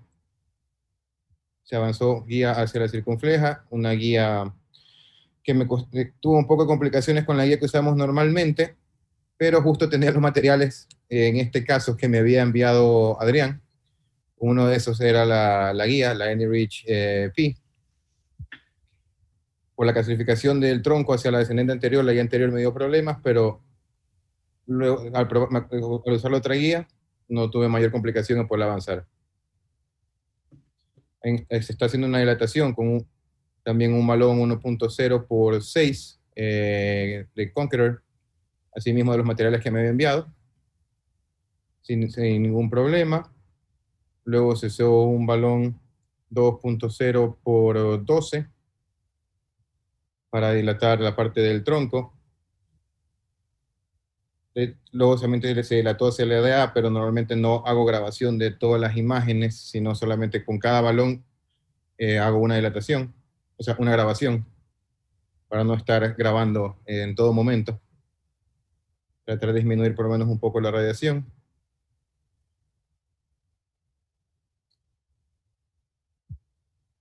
Luego de la dilatación del tronco, la verdad es que la paciente no volvió a dar problemas hemodinámicos. Se puso el stent hacia la descendente anterior. Y una vez puesto el stent, la verdad es que se empezó a bajar, durante el mismo procedimiento, se empezó a disminuir la dosis de la norepinefrina y la paciente empezó a mejorar mucho en su parte hemodinámica. Cosa que no me había pasado en otro caso antes grave, normalmente se demoran y lo hacen después cuando regresan a cuidados intensivos, pero en este caso, en la misma sala se pudo ver la mejoría de la paciente.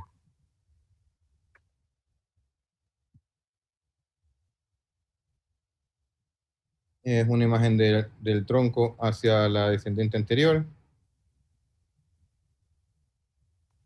Se pensó en hacer un segundo procedimiento luego para la coronaria derecha, pero se conversó con los cirujanos, con los familiares, con el staff de cardiología. Es que una paciente de 87 años, no tenía mucha actividad tampoco la señora, más pasaba en cama, baño y en la casa, no tenía no hacía mayor cosa. Entonces no pareció necesario someterla a un segundo procedimiento con los riesgos que llevaría. Como mencioné, también se utilizó el introductor radial de APT, que avanzó muy bien, es la primera vez que lo usaba, en general estos materiales, la guía también y el balón. Estuvo ingresada una semana la paciente,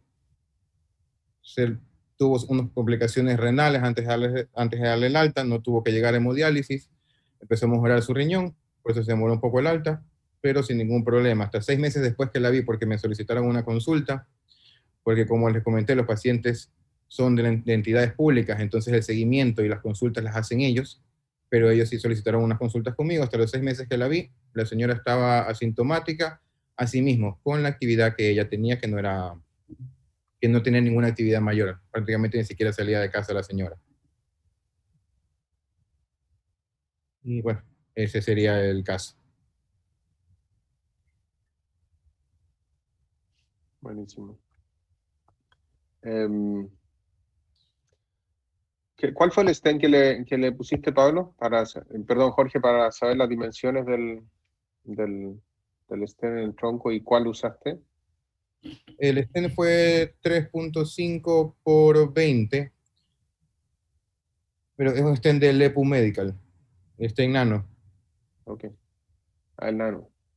Sí, es el que... Y ese stent permite posdilatación bastante sí, importante para subirlo a mayores diámetros. Dale. Sí, porque normalmente ellos trabajan prácticamente con 1 o 2 medidas de stent, cambias el balón que va por dentro del stent. Creo que en estos pacientes con tanta enfermedad coronaria y con estados tan críticos y con una clase funcional habitual baja también, yo creo que acá tampoco es necesario ir 1 a 1 a la arteria con el stent, ¿no? Creo que lo que se hizo, que fue rescatarle la perfusión de algo por lo menos, creo que es lo que necesitan estos pacientes. Creo que a veces nosotros, los intervencionistas, nos gustan los resultados hermosos y a veces lo importante es el resultado funcional y qué es lo que necesita el paciente. Vuelvo a invocar a Goran Stankovic, que me gusta mucho, dijo una vez en una charla: "We are not plastic surgeons". Digamos, no tenemos que dejar las cosas lindas, decía él, digamos, hay que dejarlas funcionales. Y creo que este es uno de esos ejemplos, ¿no? Donde la paciente claramente con solo la angioplastia troncoidea anduvo muy bien y mejoró clínicamente. Estoy de acuerdo creo que no me hubiese metido con esa oclusión de la coronaria derecha, llevar a una paciente tan frágil nuevamente a la sala, creo que se exponía a más riesgos que a posibles beneficios. Claro, muchas veces por dejar querer una una baloneada más y se complica el paciente. Totalmente de acuerdo. Totalmente de acuerdo. De hecho, en lo personal creo que por lo menos en la imagen que pusiste, creo que había algo de lesión en el ostium de la circunfleja, como que shifteó algo de placa, que definitivamente no me hubiese metido con eso, con el paciente como estaba.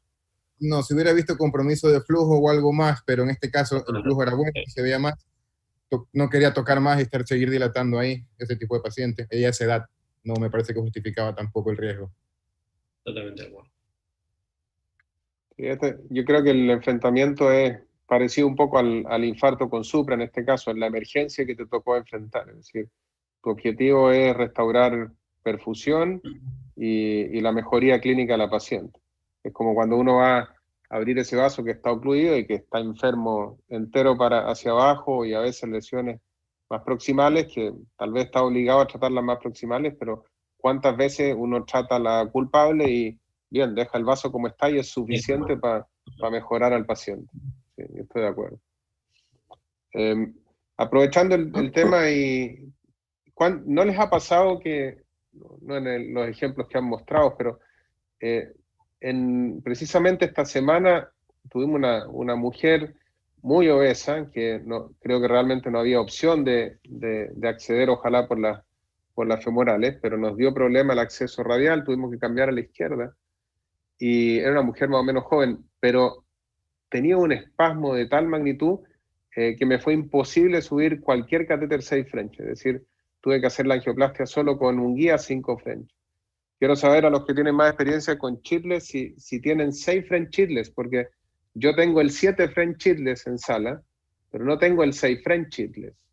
Y no es tan inusual en mujeres que tú tienes 5 French sin problema para hacer un diagnóstico, cambias a 6 French y el espasmo es tal que es imposible hacerlo. A lo mejor hay que anestesiarla para lograr hacerlo, pero me ha pasado más de una oportunidad.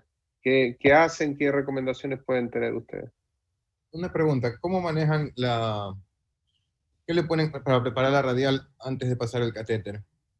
¿Nitroglicerina, verapamilo? Yo uso verapamilo estándar, un poco de sedación, generalmente doy un poco de Fenta, sobre todo más en las mujeres, y verapamilo es mi estándar, 5 miligramos de verapamilo. Y verapamilo igual, ¿eh? Sí, nosotros no tenemos verapamilo endovenoso y usamos nitroglicerina local. Usamos un poquito de sedación, fentanilo y nitroglicerina local. Con respecto al catéter Shitless, nosotros no tenemos catéter dedicado, usamos catéteres estándar y creo que hay alternativas, como explicaba Neisser previamente, usar la técnica de Batt o de alguna manera para disminuir la fricción de la punta del catéter sobre el ingreso a la arteria.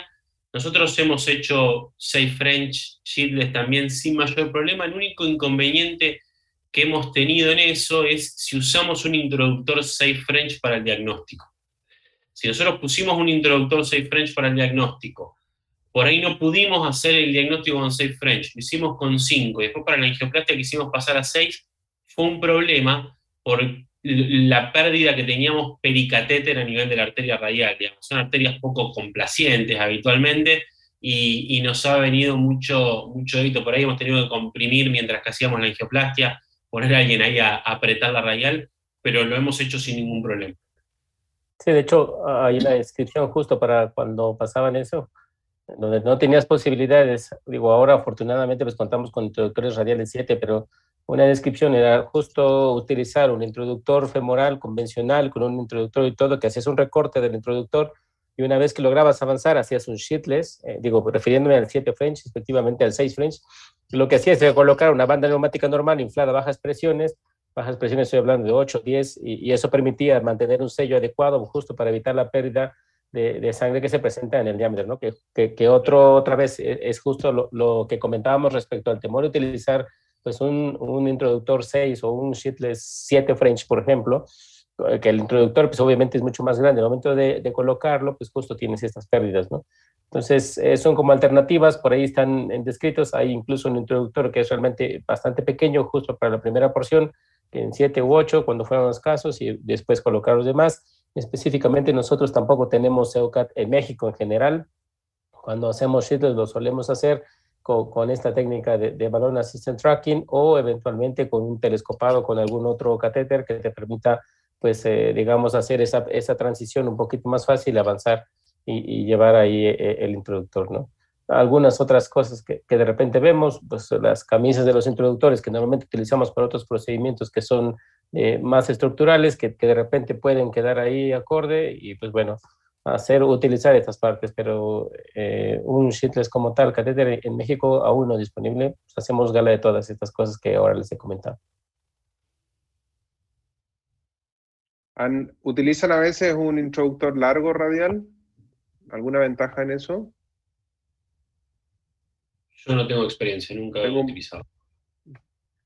Tengo un par de colegas que son introductores de 20 y tantos centímetros, y según ellos baja bastante la tasa digamos, de espasmo, precisamente por eso. Usualmente es más como en la zona del espasmo, el espasmo severo. Nosotros, sí, los de 22 los usamos.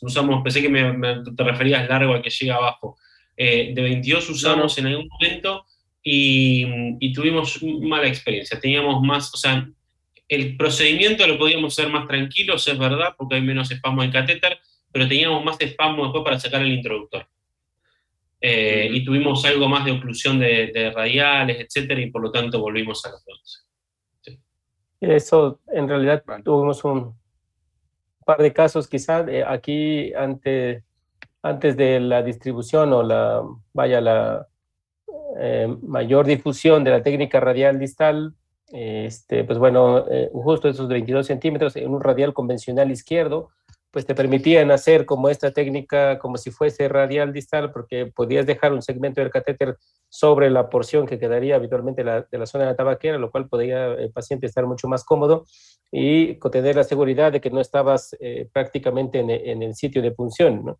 Esos 22 centímetros pues te permitía, digamos, hacer esa técnica como si fuese radial distal del lado izquierdo, y bueno, con una comodidad un poquito mayor, porque finalmente pues, te desocupas de esa parte. Las ventajas de avanzar este catéter, que es muy hidrofílico, como han comentado. El problema es que ahora estás haciendo la angioplastía y en uno de esos descuidos que mueves el catéter, pues prácticamente todo el introductor está afuera y pues bueno, empiezas a tener el problema del sangrado, que sangra un poquito por ahí, y cosas que aunque son mínimas, pues finalmente pueden no comprometer al paciente, pues sí te distraen del procedimiento y te llevan ahí un poquito más de tiempo y otras cosas, ¿no? Entonces, en estos escenarios, un par de veces he utilizado esos catéteres tomando en cuenta este aspecto, pues, y vaya bien, efectivamente no me ha tocado un caso así de espasmo severo con los dedos tan largos, y creo que se ha comportado muy parecido a lo que habitualmente tenemos convencional. Vale, ¿les parece si pasamos a tu presentación, Neisser? De acuerdo. Adelante.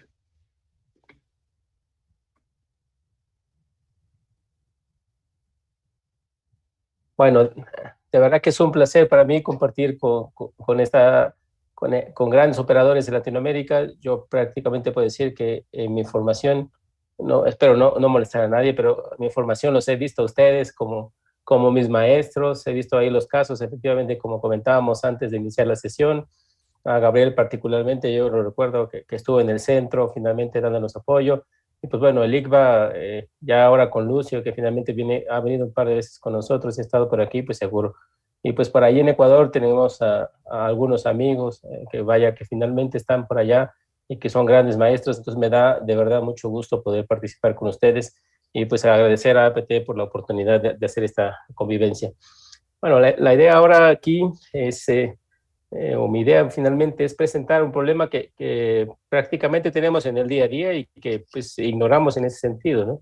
Un paciente que ha llegado por una angioplasia de urgencia, un síndrome coronario y que eventualmente tiene enfermedad multivaso y que tienes que decidir que en el mismo procedimiento, quizá durante la hospitalización, tienes que volver a pasarlo a sala, ¿no? Entonces, yo les diría, una vez que han hecho esto, ¿cuál es su abordaje inicial? ¿Ustedes cómo empiezan? ¿Cuál es el seguimiento que tienen en ese paciente? ¿Vuelven a abordar si han ido radial derecho convencional o si han ido distal, radial distal? ¿O en el segundo tiempo suelen ser, digamos, menos complicados y suelen ir femoral. ¿Ustedes cómo lo hacen habitualmente en sus centros? Pablo, ¿cómo haces tú? Nosotros habitualmente tenemos como primera opción radial casi a ultranza, por donde sea, radial derecha, izquierda.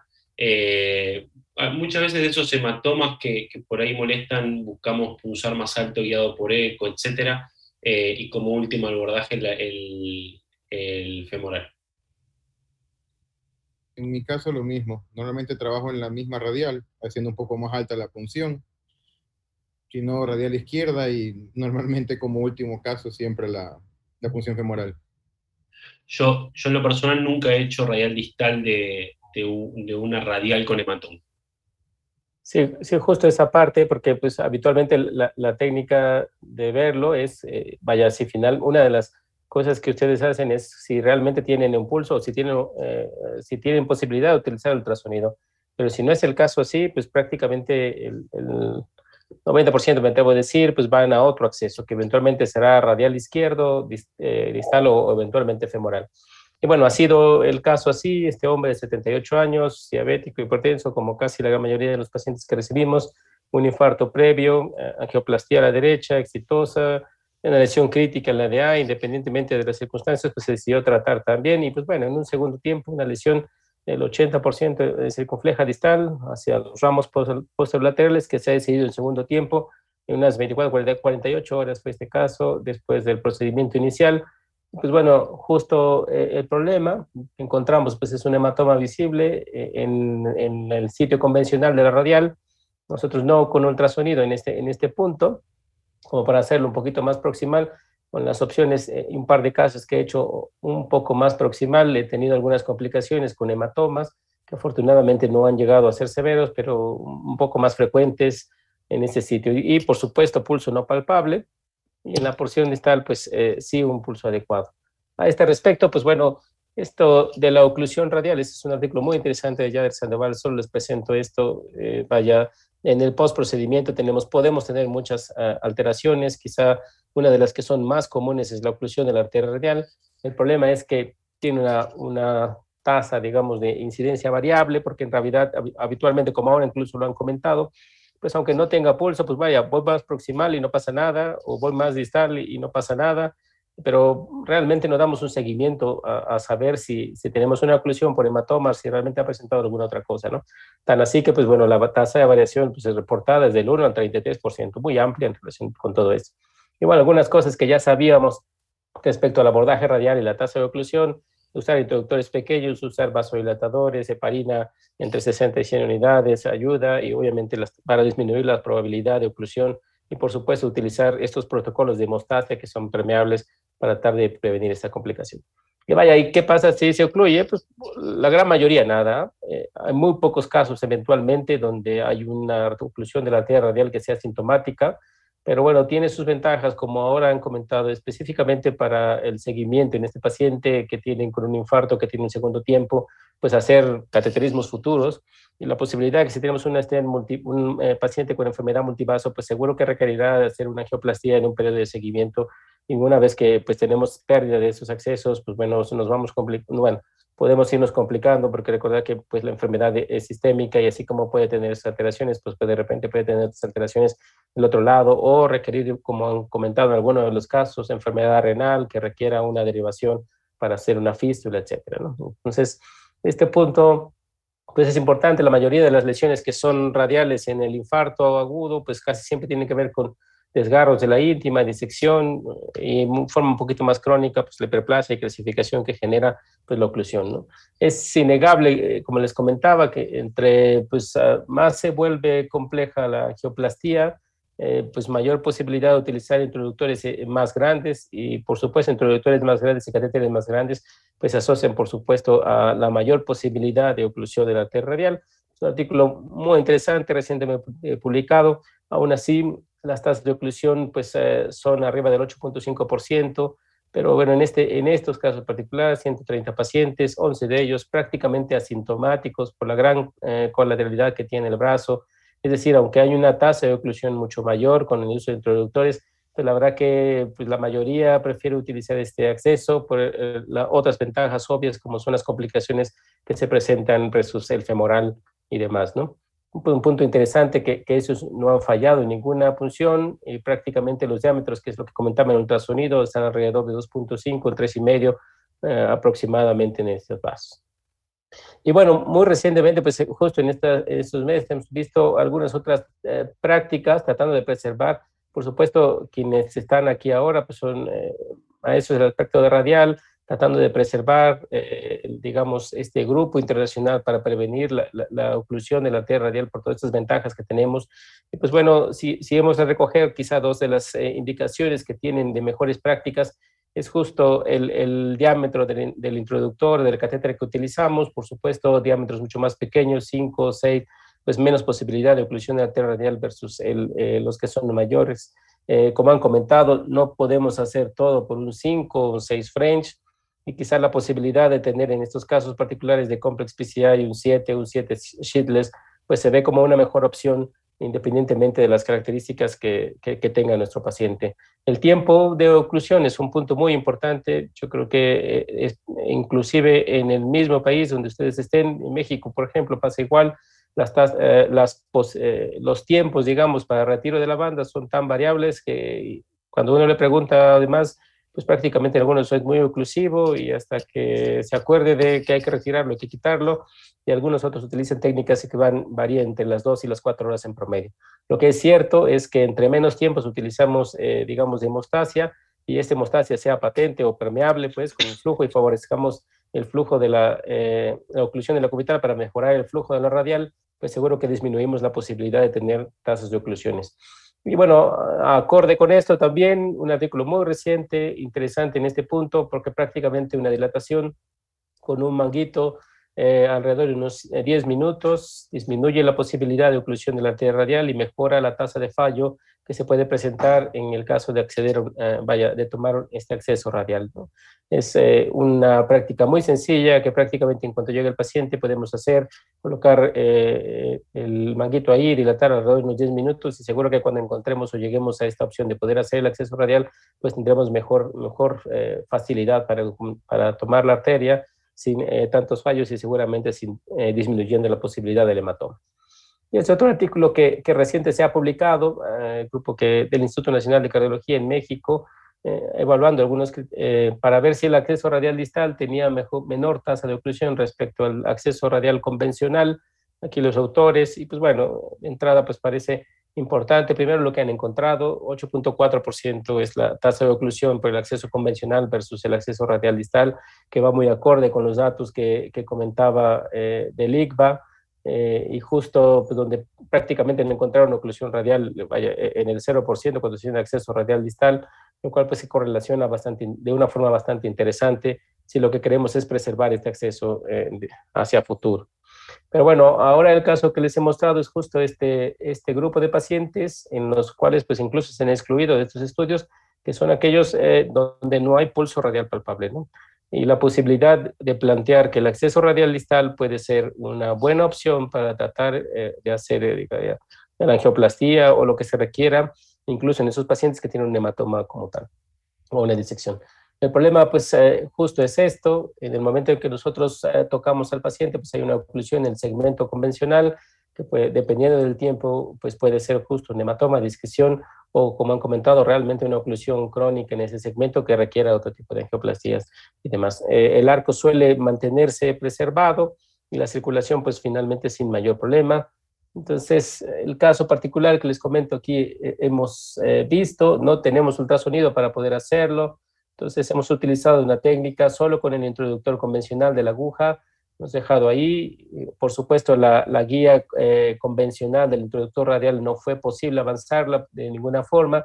Y pues bueno, lo que hemos hecho aquí, como en muchos otros casos donde el acceso radial distal parece un poquito complicado, es utilizar una guía coronaria, en este caso hidrofílica, hacer un knuckle que literal en esa forma espiroidea que ustedes ven ahí, prácticamente entra en el espacio subintimal posiblemente y después en luz verdadera sin tanta radiación, sin tanto tiempo de exposición y que finalmente pudimos acceder a la luz verdadera distal. Y como, bueno, finalmente una vez que hemos hecho esto y como otras técnicas de CTO y demás, lo primero que podemos considerar es utilizar, por ejemplo, este acceso radial distal, pues nos permite visualizar este primer segmento, digamos, de la arteria radial de una forma adecuada, ¿no? Solo algunos comentarios respecto al introductor, pues los problemas que casi siempre tenemos con lo que habitualmente utilizamos, pues es el kinking o la deformación. Ya han comentado respecto de las características físicas del introductor, y quizá esto pues es interesante porque si tomamos en cuenta que entre mayor diámetro tiene el introductor y el catéter que utilizamos es mayor la tasa de oclusión de la arteria radial, pues siempre la posibilidad de utilizar el introductor que tenga un menor diámetro externo, pues disminuirá esta posibilidad, y en este caso, pues bueno, aquí programado con lo convencional, pues el introductor de APT, pues aparentemente tiene un diámetro mucho mayor externo, digo, menor externo respecto a lo que habitualmente tenemos nosotros disponible. Y bueno, la posibilidad de tener este introductor 6.5 French con un catéter 6.5 French, que cuando uno piensa, pues bueno, ¿qué puedo hacer en un 6.5 French? Pues aquí todas estas cosas que ahora vemos aquí, quizá un caso muy particular de lo que han comentado, que nos han presentado desde el Ecuador, podía haber sido un buen candidato para utilizar un catéter, un introductor 6.5 French, y bueno, tener estas posibilidades de avanzar, ¿no? En caso de calcio, en caso de bifurcaciones, rotablación, y ver o analizar esta compatibilidad que puede tener con simplemente crecer como prácticamente 0.05 pulgadas más el introductor, el catéter respecto a lo que habitualmente tenemos disponible en nuestras salas. Y bueno, las características físicas, pues ya lo han comentado, mucho más delgado en general y tener este sistema mallado que permite hacer. Pero bueno, como hemos hecho aquí un caso en donde no sabemos cuáles las características de la radial, pues hemos hecho imagen, como casi siempre que no sabes qué va a pasar, si haces inyección con contraste, si vas a aumentar la disección, si has perforado y te parece que estás en luz verdadera, pues imagen primero. Y aquí les presento la imagen de la radial, en realidad, donde pues evaluamos, por supuesto, de distal a proximal. Ustedes pueden ver cómo pues finalmente hay un hematoma que se extiende y que comprime. La corrida es manual, por supuesto, pues solo para mostrarles el hematoma, que prácticamente comprime la totalidad del vaso que está aquí arriba, y como hemos ido en un espacio ahí subintimal y finalmente hemos logrado recanalizar este segmento de la arteria. Y sobre todo mostrarles también que prácticamente en esta parte estamos en la arteria radial distal, y ven ustedes el diámetro que tiene, considerando pues la posibilidad de utilizar esos introductores que han comentado en 7 sin mayor problema, o sheetless 7 sin mayor problema también, y al menos en algunos casos que nos ha tocado hacer de oclusiones totales crónicas o de complex PCA a través de acceso radial distal bilateral. Y bueno, solo mostrándoles nuevamente la imagen. Una vez que hemos hecho, pues nos enfrentamos al problema de justo lidiar con el hematoma o pasar esa zona de disección. Un catéter convencional pues haría un efecto de rasurador justo ahí, y pues lo que hemos hecho, pues lo que convencionalmente hacemos cuando tenemos algún problema de loop o de tortuosidad o de calcio en la arteria radial, un balón assistant tracking que ustedes conocen muy bien, que seguramente emplean de forma rutinaria en algunos casos en particular, que permite evitar el efecto de rasurador justo y mejorar el avance, digamos, del catéter guía sobre este segmento particular que nosotros teníamos, que era el hematoma y la disección que habíamos entrado. El caso finalmente, pero después, aquí les muestro las imágenes. La verdad que la bifurcación distal, pues creo que más allá de lo que sea, pues no era un caso afortunadamente tan complejo como los que han comentado. Siempre las bifurcaciones tienen lo suyo. El ramo proximal de la marginal, pues un vaso pequeño, menor de 2.5, menor de 60 milímetros. La verdad que no hemos decidido tratar las dos ramas posterolaterales distales, ambas enfermas de buen calibre, entonces ultrasonido, por supuesto, para determinar el diámetro de los vasos. Y en este caso particular hemos hecho un nano crush. Como les comento, todas las imágenes son la imagen donde ya hemos hecho el crush y ya finalmente colocarles en el ramo principal. Por supuesto, aquí sin pot, repot y demás, pero bueno, sin mayores cosas, ¿no? El resultado final para este caso, en este paciente, con un pulso radial no palpable, con un acceso radial convencional que nos permitió avanzar ahí sin mayor problema, con una técnica de oclusión total crónica que es el NOCOR, que permitió cruzar a través del sitio de hematoma y de la oclusión, y que bueno, te deja la ventaja de que, como hemos comentado, este paciente tiene enfermedad multivaso y seguramente en algún momento regresará por otra ectoplasma. Y si hay que hacer otra angioplastía, pues tienes todavía la posibilidad de utilizar el acceso radial izquierdo, distal, convencional, femoral, etcétera, independientemente de las opciones que ahora tenemos aquí. Y pues como hemos quedado con esto, pues hemos ido a hacer imagen nuevamente y en la zona de imagen que ahora les muestro, pues lo que a mí me impresiona pues, finalmente es que tenemos sin dilatación, simplemente colocando el catéter guía y avanzando a través del balón, pues flujo en la arteria radial, lo cual pues haría ver que la posibilidad de oclusión de este segmento arterial una vez que se resuelva el hematoma, pues de que se mantenga permeable, pues seguramente que es alta, lo cual pues nos da esta opción de preservar un acceso más a través de utilizar un acceso radial distal en un paciente que prácticamente teníamos perdido este acceso, ¿no? Lo cual pues bueno, es una gran ventaja. Y bueno, concluir un poquito para ver algunos comentarios. Pues el acceso radial seguro que es distal, es una alternativa viable para en aquellos casos que todavía requerimos hacer una angioplastía y que no tenemos ausencia de pulso, por el motivo que sea, puede ser que eventualmente el otro brazo o las piernas tengan accesos complicados, entonces pues el acceso radial distal puede rescatarlos de esta posibilidad de no tener un acceso viable antes de ir a otros accesos que habitualmente se utilizaban antiguamente, ¿no? Como el humeral o alguna otro, dependiendo de las características. Y por supuesto, el abordaje radial distal, pues que sí que previene la oclusión radial, al menos esto medido en el tiempo. Este estudio que han mostrado antes, muy interesante, pues prácticamente la tasa de la oclusión de la arteria radial en un abordaje radial distal era 0%, lo cual me ha parecido que, bueno, tiene correlación bastante buena con todo lo que ahora les he presentado.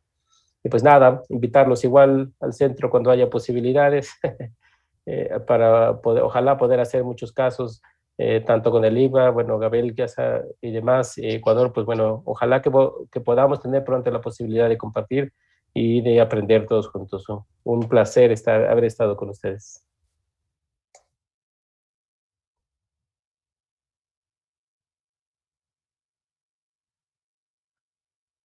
Buenísimo, Neisser. La verdad es que en mi práctica, como la pregunta que tú hiciste al comienzo, la verdad es que yo hubiera cambiado la radial del otro lado o hubiera escogido otro acceso, por lo que tú mostraste, o sea, un hematoma en el sitio y pulso no palpable, no hubiera ido por el mismo lugar.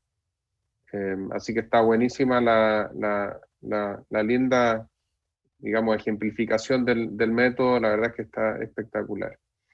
Yo no sé si en el fondo, yo lo que me pregunto es por qué el ultrasonido para la punción radial todavía no penetra tanto. Es decir, hoy día, para mí, el estándar de hacer una punción femoral es siempre con ultrasonido. Y por lo tanto, bueno, es natural que cuando uno tiene un buen pulso y no parece que va a hacer ninguna punción compleja, ¿para qué usarlo? Está bien. Pero en aquellos pacientes que no hay un pulso firme y que por alguna u otra razón no prevé que va a ser un poco más complejo, naturalmente más en las mujeres, yo tiendo a pensar que debiéramos usar el ultrasonido siempre también para la punción radial. Nos permiten medir el diámetro y por lo tanto ya sabes qué posibilidades vas a tener o no. Y por otro lado, no dar botes de ciego, sino que darle y sin problema de no hacer una punción transfixiante, ir a la pared anterior, una punción limpia, en fin. Creo que debiéramos trasladar el concepto del eco-guided puncture para la radial. No sé qué opina el resto y qué opinas tú, Neisser. Sí, de acuerdo, digo, sí, bueno, yo creo que estas mejores prácticas siempre deben prevalecer. Yo creo más allá de como has comentado, porque bueno, uno de los puntos que nosotros particularmente en entrenamiento tenemos es respecto a los operadores que se han formado antes, que dicen, bueno, es que vaya, eso para qué ocupas, si puedes utilizar aquí esta técnica y tienes el éxito y demás.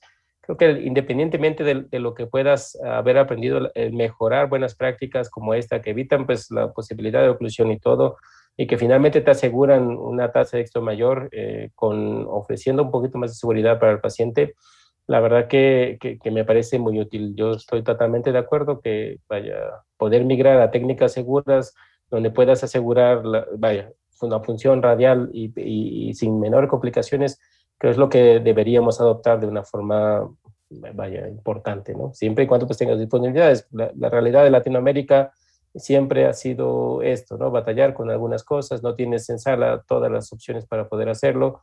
Es una realidad, pero creo que adoptar buenas prácticas siempre es bueno. Creo que... Hay una pregunta. Dale, Pablo. No, me iba a sumar a este comentario. Primero, el caso me parece buenísimo. El mismo comentario que hiciste vos, Gabriel. Yo hubiese ido por otro acceso si no tenía pulso y no podía pulsar más proximal. No se me hubiese ocurrido hacer esto, así que la verdad que me parece buenísimo para tenerlo en cuenta. Y me suma el comentario el uso de ultrasonido, ¿no? Porque nosotros lo tenemos disponible en la sala, lo usamos para todos los accesos femorales y no lo usamos para todos los radiales, lo usamos a veces. Y creo que ese a veces también hace que uno no tenga el mejor entrenamiento en el radial, digamos. Creo que hoy por hoy punzar una femoral hasta me resulta más rápido que me resulta más rápido punzarla con eco que sin eco por una cuestión de práctica, y la radial en el eco demora un poco más de tiempo. Y creo que si uno empieza a sumar a su práctica habitual el eco, empieza a limar esas asperezas. Buenísimo. Neisser, hay una pregunta de la audiencia, dice, ¿qué opinión tienes del uso de la nitroglicerina subcutánea para reducir el riesgo de oclusión radial?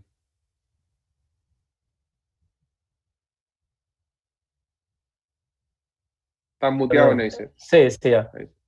Seguro que sí, también lo he utilizado. Yo creo que el uso de nitroglicerina me ha tocado un poquito en esos pacientes que justo tienen esa repunción y que de repente hacen espasmo, o que has hecho ya varios intentos por no utilizar ultrasonido y demás, y que tiene un espasmo severo. A mí me parece que la utilidad de nitroglicerina local pues es más que buena, ¿no? Los estudios que les he comentado, este Prophet 2, que justo habla respecto de utilizar vasodilatadores intraarteriales y demás como verapamil o nitroglicerina, pues sin duda que mejoran la posibilidad de tener una oclusión radial, ¿no? Digo, eso son, me parece, buenas prácticas que hay que hacer para acceso radial independientemente de las condiciones en las que estemos, ¿no? Como hemos comentado, o como han comentado al principio, en salas pueden tener verapamil o nitroglicerina. Yo particularmente he utilizado eso o algún otro calcium antagonista que permita, pues, finalmente generar una vasodilatación adecuada y evitar la posibilidad de oclusión, ¿no? Me parece adecuado. No sé, por ahí recuerdo muy bien, justo en un Solasti Pro Educar, hace ya algunos años de fellow, pues la descripción de esta técnica de colocar en la piel finalmente pequeñas dosis de nitroglicerina para favorecer la dilatación local de la arteria y mejorar la posibilidad de éxito en casos en los que haya espasmo y demás de tomar el acceso radial. Buenísimo. Neisser, otra pregunta para ti en el tema del Balloon Assisted Tracking. ¿Qué tamaño de balón utilizas? ¿Utilizas un semicomplaciente? ¿Y a qué presión le das más o menos? Supongamos que es con un 6 y eventualmente con un 7 French. Sí, claro, yo suelo usar, pues incluso respecto al introductor al catéter que voy a usar cuando no tengo. Bueno, por ejemplo, si es un 6, suelo ir con un balón 2 sin mayor problema, casi colocando en la parte 50-50. Utilizo balones en longitudes en promedio de 15 que permitan tener un adecuado soporte, digamos, y habitualmente que no voy tan alto, 12 atmósferas son suficientes como para poder permitir que no se deslice y mejorar la transición en la piel cuando voy a avanzar sheetless, con solo la guía ahí, pero una guía de soporte moderado, alto, es suficiente para poder hacerlo, ¿no? Un corte a veces que puede ser un poquito mayor a lo que habitualmente tenemos en la piel específicamente, sobre todo si es muy resistente, para poder avanzar el sheetless. En el radial en general, pues voy con, si es 6, un 2, y otra vez si es 7, 8, pues suelo ir con un 2,5. Habitualmente es suficiente para hacer que la transición sea mucho mejor y evitar este efecto rasor sin mayor complicación.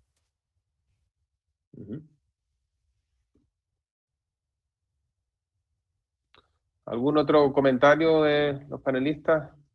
Jorge. La verdad que con radial distal, como comenté al principio, no tengo ninguna experiencia. Trabajo siempre por la radial convencional. Sí.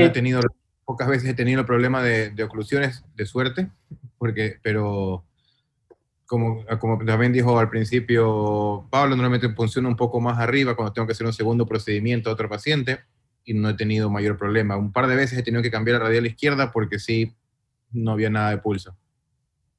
Sí, yo creo que esta, bueno, la difusión de la radial distal al principio, pues quizá no veíamos una evidencia mayor respecto a utilizarlo, se mostraba como un poco más cómodo para el paciente, un poco más cómodo para el operador en algunos casos que fue radial izquierdo, pero ahora pues bueno, un poquito específicamente en esta parte de las complicaciones postprocedimiento, el hecho de disminuir la posibilidad de oclusión de la arteria radial tomando un acceso radial distal, me parece que finalmente es esto de estas cosas que hay que ir tomando en cuenta, ¿no? O sea, mejorando, como dice, como mejores prácticas, para disminuir la posibilidad de oclusión de la radial, teniendo evidencia ahora pues, que nos han presentado previo. Y bueno, esto que reciente se ha publicado, creo que has llegado un poquito más allá de el efecto de solo comodidad para el paciente, ¿no? Sino de disminuir la posibilidad de oclusiones en algo que seguro que no hacemos, pues, pero que cuando ha llegado el paciente después de 1 año, 2 años, no sé, que requiere una nueva intervención, pues te das cuenta de que aunque parecía que no, pues bueno, tienes ahí ahora una oclusión y tienes que lidiar con hacer otro acceso si es que es en otro sitio, ¿no? Entonces me parece, vaya repitiendo un poco, que son de estas cosas que hay que hacer para ganar expertise, como han comentado, y que creo que tiene un beneficio más allá de lo que ya fue solo la comodidad para el paciente o la moda, ¿no? Que finalmente pues era poner en hashtag Radial First y Distal y citar ahí a Ferdinand para que nos mandara un like. Pues vaya, yo creo que ha pasado un poco más y tiene una clara ventaja. Creo que sí, me sumo a ese comentario. Creo que uno, uno es un poco a veces reacio a las transiciones que implican hacer una nueva curva de aprendizaje cuando uno no sabe bien por qué lo está haciendo. Creo que en lo personal también considero que falta un poco de evidencia para decir hay que ir por radial distal y no el convencional. Creo que eso no es así, creo que los números no sé si son tan contundentes para decir no hay que usar la convencional y hay que usar la radial distal. Creo que tenemos que tener para los que les gustan las CTO, que está tan de moda el toolbox, dentro del toolbox de uno tiene que estar una opción del radial distal. Y para que uno lo tenga como una opción, lo tiene que hacer. Tiene que estar familiarizado con la técnica, tiene que saber cómo es la técnica. Como todo en nuestra especialidad, tiene su paso a paso. En lo personal, yo le contaba a Gabriel cuando nos conectamos un ratito antes, digo, cómo empezamos nosotros fue por el impulso de un fellow que nos insistió en empezar a hacerlo y la verdad que no nos arrepentimos, que nos gustó la práctica. Tuvimos una curva de muchos casos al principio y hoy disminuimos un poco porque lo usamos casi exclusivamente para los accesos izquierdos, porque es donde, más allá del beneficio que tiene sobre el paciente, también nos da más confort a nosotros y entendemos que el acceso radial convencional derecho nos ha ido bien, no tenemos alta tasa de oclusión, por lo tanto estamos cómodos. Pero creo que saber que tenemos un acceso más como herramienta es importante y para tener en cuenta que tenemos ese acceso extra hay que hacerlo. Yo los aliento a los que no están acostumbrados a hacerlo a que lo hagan, que al principio es incómodo, como todo lo que uno empieza a hacer, pero en cuanto uno empieza a encontrar el lugar donde punzarlo, donde comprimirlo, porque también es distinto como uno hace el vendaje compresivo después, creo que es una buena técnica. Además, si uno además cuenta con tecnología que es amigable a este tipo de prácticas, como son los introductores que tenemos hoy, el APT, por ejemplo, que es más finito, los Slender, etcétera, creo que es una práctica que uno está buena tenerla en mente a veces. Sí, de acuerdo. ¿Y por qué no usar ultrasonido para poder tomarla, ¿no? También que finalmente está de las prácticas. 100%. Oigan, buenísimo. Creo que hemos tenido una excelente charla y hemos compartido en cosas que nos ha tocado aprender un poquito a todos, precisamente en cosas novedosas para el intervencionismo. Lo de la radial distal a mí me encanta la idea. Naturalmente vemos que como toda técnica tendrá sus ventajas y también sus desventajas. Así que no creo que sea la panacea, pero tenemos que aprender que es una opción más, como tú bien dices, y hay que saber aprovechar esa opción más, y para eso hay que entrenarse. Yo me quedo con ese mensaje clarísimo. Por otro lado, también creo que lo que hablamos del ultrasonido, hay que incorporar más el ultrasonido a la práctica radial, y creo que eso también puede ayudar mucho a obtener mejores resultados. Y bueno, todos los tips and tricks que ustedes fueron entregando, la verdad es que nos aporta mucho a la práctica radial del día a día. Así que les agradezco mucho. Bueno, a mí me tocó hablar un poquito también de algo novedoso y que nos puede permitir facilitar procedimientos del lado de lo estructural, y que hacen nuestras intervenciones también más sencillas y más amigables. Les agradezco mucho a todos por haber compartido. La verdad es que ha sido gratísimo estar con todos ustedes, y por disponer de su tiempo para haber compartido en esta charla invitado por APT. Muchísimas gracias a todos y bueno, estaremos pronto en contacto, espero. Todos, gracias a todos. Muchas gracias a todos. Saludos a todos. Que estén muy bien. Chao, chao. Muchas gracias. Buenas noches. Chao. Buenas noches. Y buenos días por allá. Sí.